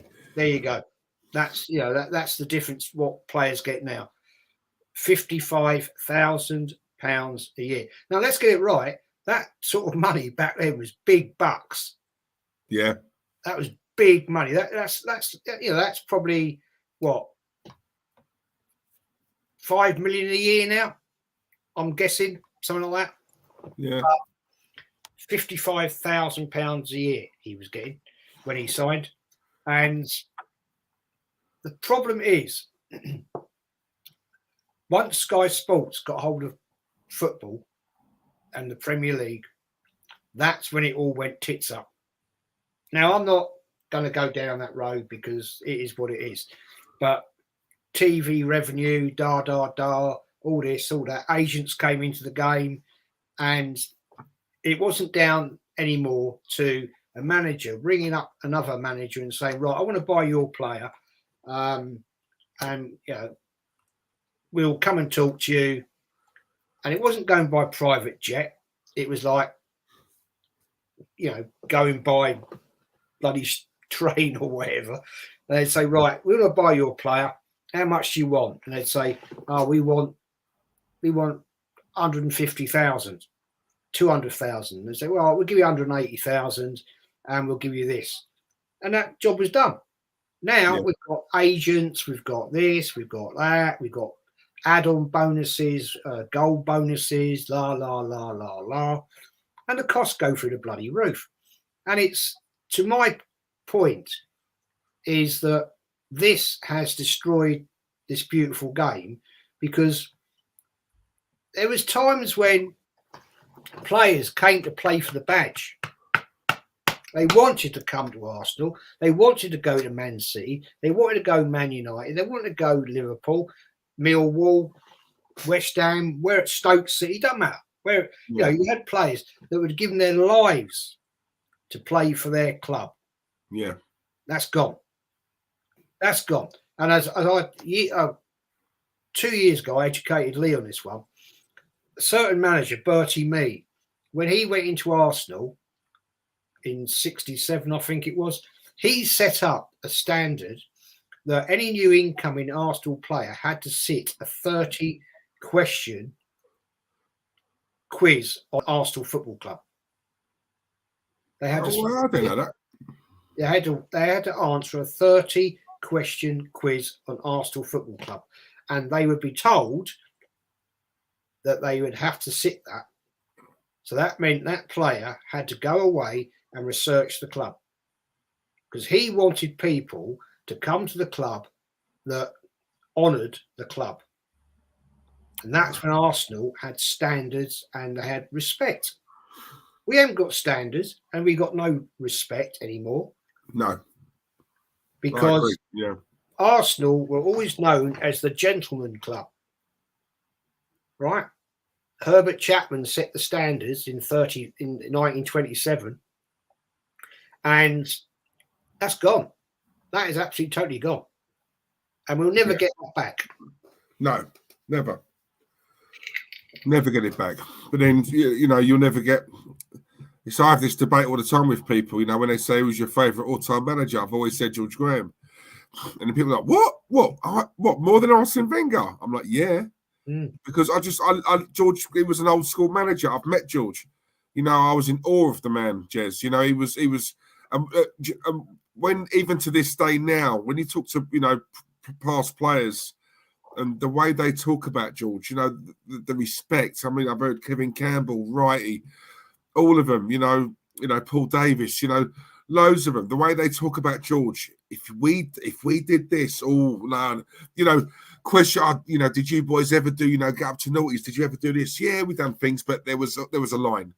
We never ever crossed the line with George, and this is coming from the big players as well. You know, players nowadays who, you know they ain't going to get dropped because I'm your best player. Nah, George went into any of that. There's one governor here. That's me. Yeah, that's me. right. Right? You cross me, you're out, not me. This is my club, my rules, my way or the highway sort of thing. And I love managers like that. Fergie was like that. No one's bigger than Fergie.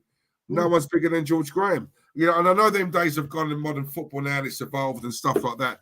But I love the respect element of it, Jez. I love the way they talk about George. You know, I love the relationship, the special one he had with Wrighty, and Wrighty got away with a little bit more than what the others did. But make no mistake, if we crossed a certain line, we're out for 6 weeks. No matter who we were, we could be in a title race. You cross George, you're out.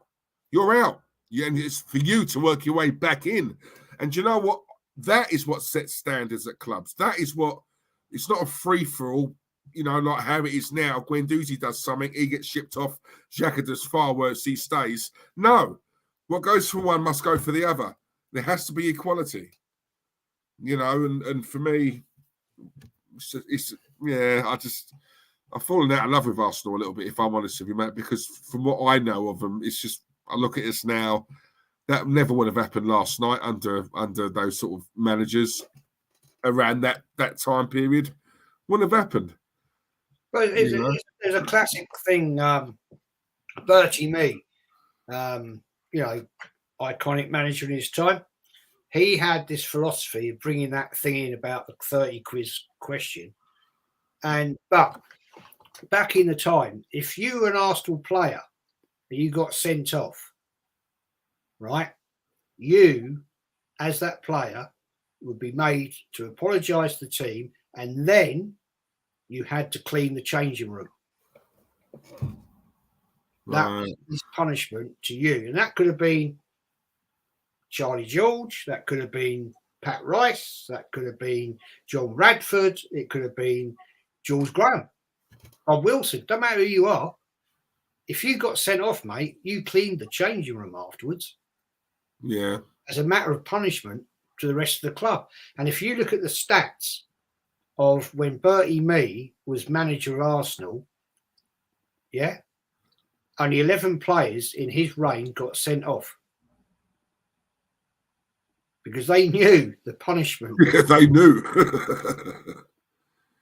Anyway, man, I've got to bounce because I've got to... No. Jazz, thanks once, mate. Listen, you know, I love to converse with you. Before you do go, though, do me a favour, right? Promote your channel again to everyone here. Arsenal, the history and more. It's not live yet, people, because I haven't uploaded on it. But I'm going to do a test one in a little bit, and just to get it out there. And just to answer Craig Malloy, why hasn't George Graham got a statue? I'll tell you why, mate. I'll tell you why. Because he went to Tottenham. Simples. And it's disrespectful to George Graham. Iconic double winner for Arsenal Football Club. Iconic manager in the fact that he very nearly went unbeaten with the 98 team. And, yeah, he should have a bloody statue. He should. He should. But he'll never get one because he, at his house where he lived, he actually had the Arsenal badge built into his patio. I've got a picture of it. But unfortunately, when he went to Tottenham, he had it dug up. And that's why, mate, he'll never get an Arsenal statue. Yeah, and even at the time, I remember when he was asked, he was honest. He said, "Look, I need to work. It's a job." And you know, he was honest with it. And you know, like you get them players. You know, like obviously before my time, but like my dad tells me all the time, Jez, very quickly. You know, these players, the way they used to sort of converse with the fans, after the games, you used to have nightclub with it, rah-rahs and the couple of the the pubs and that where you want a pint, yeah, 3 pints, chatting to the players about the game. Now obviously they've probably all got a 20-man entourage and all that sort of stuff, but there was that club rah-rahs. I'll never forget, that's what he always used to tell me. There's a club called rah-rahs where the players used to go. Adams was always in there, and always had a chat with the fans and talk about the game early on, and I love all that. But them days are gone now, Jez. There used to be a pub, right? When I lived in Avenel Road, up to the age of 24, there used to be a pub up the road called the Gunnersbury, and I first got taken in there with my granddad, and this is back in the, when would that be, about 78, 79, and we were in there, and we went to a game, and my granddad was getting to the point where he couldn't really go in the North Bank. He was getting a bit frail, and anyway, we went up to Gunnersbury and went in with him, and in walked some Arsenal players. One of them was what's his fucking name? Hang on, Liam Brady. Oh, legend. And Alan Sunderland. And he walked in, and they were like stood there, and my dad, granddad we were just sat there, and I said, look, there's bloody Liam Brady there, Liam Brady. And my granddad said, oh yeah. He said, oh, and I said, that's bloody Alan Sunderland there. And he went, yeah. And I went up and I went to buy my granddad a pint of Guinness, and I said, it's you're Liam Brady, Alan Sunderland, And they went, yeah. Do you enjoy the game today? I said, yeah, great. And old Alan Sunderland turned around to me. He said, do you smoke? I went, no. I said, my granddad does. And he said, oh, can you ask your granddad for a light? And he had this cigarette. Yeah. And I said, granddad, you got a light for Alan Sunderland? He went, yeah, of course I have, mate. Yeah. He went up with his old Zippo if lighter. I ain't, I'll find one pretty quick. He went up with his old Zippo lighter, and he said, yeah. And Alan Sunderland went, oh, that's better. He said, like, no one's looking, it's empty, innit? I said, yeah, pretty much, but it'll be busy in a minute. He went, oh, I'll smoke this one pretty quick then. That's how it was back in the day. You know what I mean? Oh, you never get that again, Jez. Say that now. Never. That's why I say to you, Jez, everything I love about life is slowly sinking away. You must have heard me say that a few times on the streams, and it's true. When you talk about things like that, to be up close and personal and actually having a chat with the players about the game several hours ago, they're in the pub having a couple of pints. Yeah. Now, Christ, to get to him, you got to get past the 20-man entourage, then you got to get past her, then you got to get. And these players can't even lace the players' boots from years ago. This is what I'm saying. It's. Nah. As a little kid, when I was about 10 or 11, I used to like sit in because my sister had the front bedroom because she had the bigger one because she was older than me, and literally the doors of the east stand were there, and you used to see the concierge standing on the steps, smartly dressed, hat and all that, and I used to go out and watch the players walking to the game, and they'd be walking down the road, or if it was a training match day on the pitch at Highbury, there'd be paper under their arm, kit bag, and they'd be walking down. I used to go out there with my mates, and we go, all right, Charlie, and he'd go, all right, lads, how you doing? We go, all right, yeah. Looking forward to the game. Yeah. Hope we get a win this week, mate. Yeah. And then you'd see Pat Jennings come down, and big Pat. I've met Pat. His hands, mate. I'm telling you that. I needed two of mine just to shake them. I was like, all right, Mr. Jennings. He goes, hello, boys. How you doing? How's it going? I said, yeah, want to kick about? And a couple of times we'd kick a football over to him and he'd kick it back and things like that. And then you see other players come down there and they wouldn't come in their posh cars. They were coming on the bus or on the tube, and quite often, I remember Bertie Mee, a lovely man. I was out there one day and he came walking down and he sat there. I went, "Hello, Mr. Mee." He went, "How are you?" I went, "All right." And I sat on the steps outside the East Stand for about 10 minutes chatting to him. And I'd say, what do you think is going to be the result this week? He'd go, "Yeah, well, I've got an idea of what's going to happen. We've got a tough game." And he said, "Are you going to the game?" I go, "Yeah, going with Grandad." He go, "Oh, right, lovely. And he said, "Well, hopefully we'll get the result for you." I go, "All right, mate, yes, see ya." And it was great. It was bloody brilliant because, well, I was privileged. I was very privileged in the fact that I lived right opposite the bleeding stadium. But it was the fact that you'd see these, like, they were innocuous, really, because they looked like just everyday people.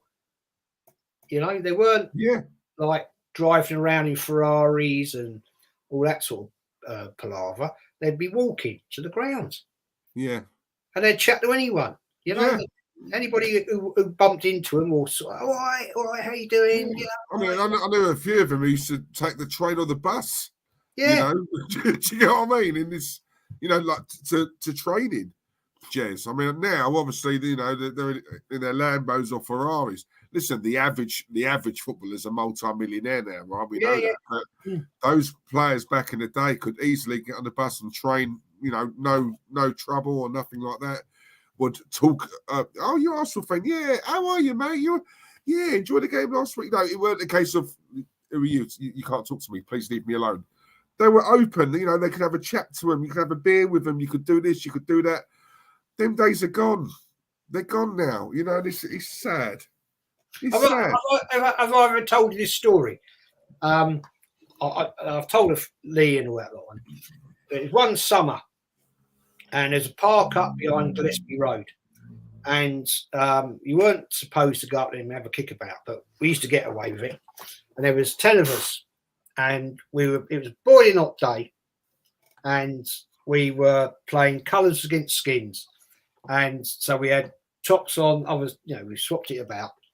And this bloke come, and this bench, this park bench with a lady sat on it. And we were having a knockabout.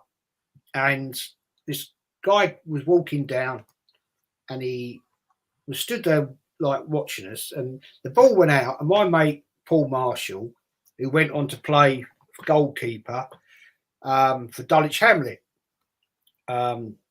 when just before the time that Ian Wright played there. Yeah. And he ball went out to him. He said, "All right, mate, kick the ball back, please." And he kicked the ball back. And my mate Paul went, he said, "Bloody hell." He said, "That's Pat Jennings." I went, "What?" He went, "Yeah, that's Pat Jennings." And like, we're all Arsenal fans. We went, "Oh, no, this." And he come over and we went, "Do you have a kickabout with us?" And he went, I'll give you 5 minutes each way, like each team. I went, "All right." Yeah. So anyway, being the bloke he was, we had our shirts like for goalposts, like you did as kids. And this bloke, he said, "No, your goalposts aren't done properly." He paced it out, right? And he said, "Right, okay, I'll play 5 and 5. We were all right." So he's there, and he would not let us score a goal. He was diving here, doing this, doing that, and we were going like, "Well, give us a chance." And he went, "Well, I am." And he said, "But you ain't good enough." It's not having a right laugh. And that guy's, I'll tell you what, his hands were like shovels. Mate, I'm telling you, yeah. Jez, when I met him, right, I put my hand out because I get a bit starstruck with certain players like of that ilk. I can't help it. These guys are legends, right? And I put my hand out, and he put his out, and I just thought, oh my thing. I was like, oh my god, the size of it. I'm not a small bloke, Jez. I'll tell you something now. He's oh my. Do you know what? Right, I remember. I'll never forget. Like my dad used to say to me, right, about Pat Jennings. There were times he'd catch the ball with one hand. Yeah, like that. Like I've never seen a keeper do that before. He did it with ease. It's mad. My God. He was unreal. Lovely guy. Yeah. And anyway, to finish it off, my mate Paul had an Arsenal goalkeeper shirt there. And he said, oh, would you sign my shirt for me, please? And he said, oh, I ain't got a pen, mate. And he said, oh, hang on. He went across to this lady on the park bench. He said, excuse me. He said, have you got a pen? And she went, yes, I have. He said, oh, can I borrow it? And he signed it to Paul, Pat Jennings, And Paul took it. And he went, all right, thank you, Mr. Jennings. Thank you very much, blah, blah, blah. And off he went. And Paul took his shirt on, and it had grass stains on it and all that. And his mum said, oh, I've got to wash that. He said, no, mum, you can't wash that. And she said, why? He said, Pat Jennings has signed my shirt. And he's still got that shirt, my mate Paul, still got that shirt to this day, unwashed, in a glass wall hanging. Yeah, I bet he has. Yeah, too right and all. Never been washed.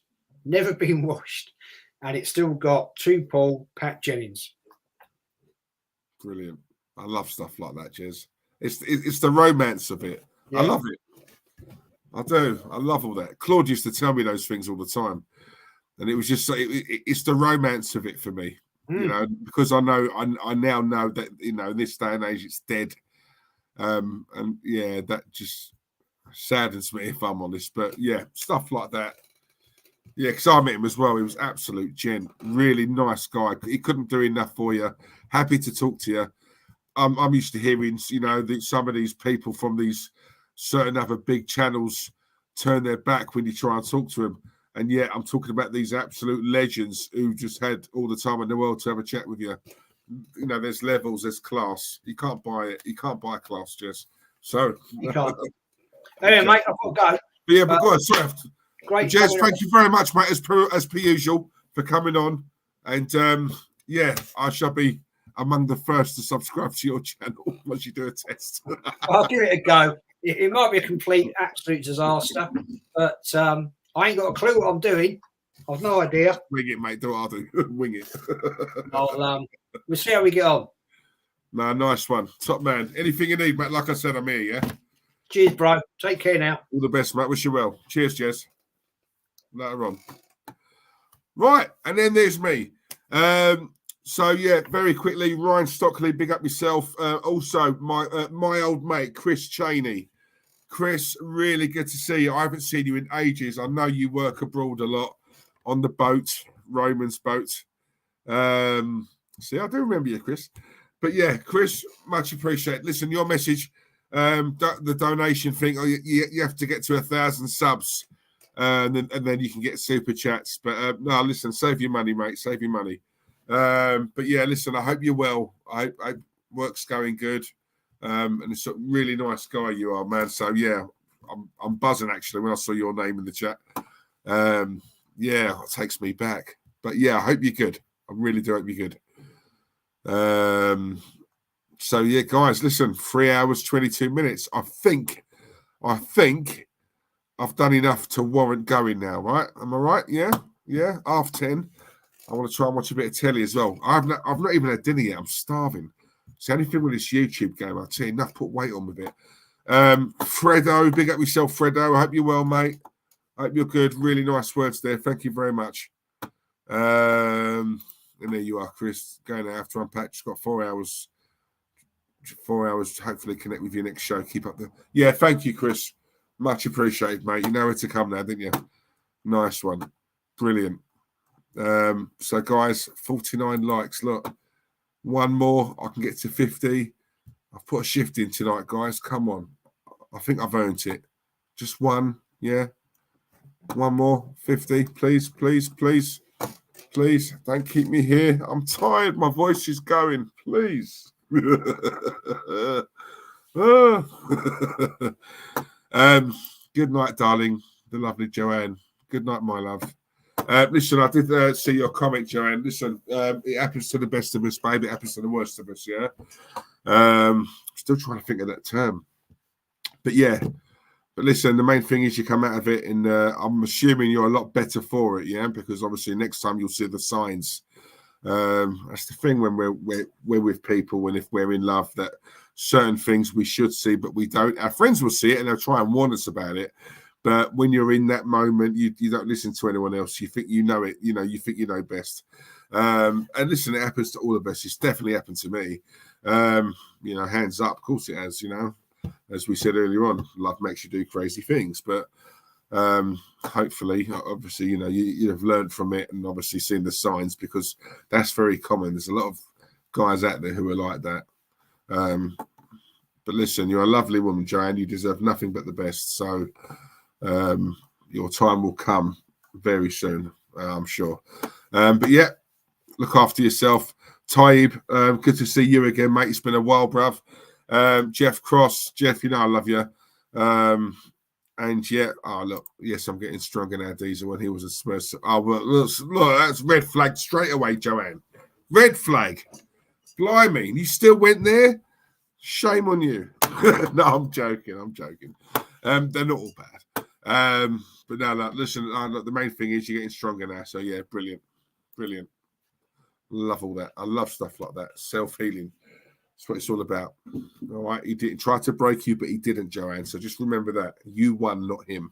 All right. Brilliant. 52 likes. AJ, thank you very much. I can go now. I can go and eat. Guys, thank you for tuning in. Thanks, big thanks to Warren. Warren's Team Talk. Please give him a follow. Warren did the paranormal alien stream on here earlier on, hence why it's been 3 hours 26 minutes. So a big up to Warren for that. Thank you very much. And a massive big up as well to Jez for coming on. Jez's new channel. Please go and subscribe to that. Arsenal History and More, I believe it's called. I shall be as soon as it's up and running. And big up to Gracie May for setting that up for him.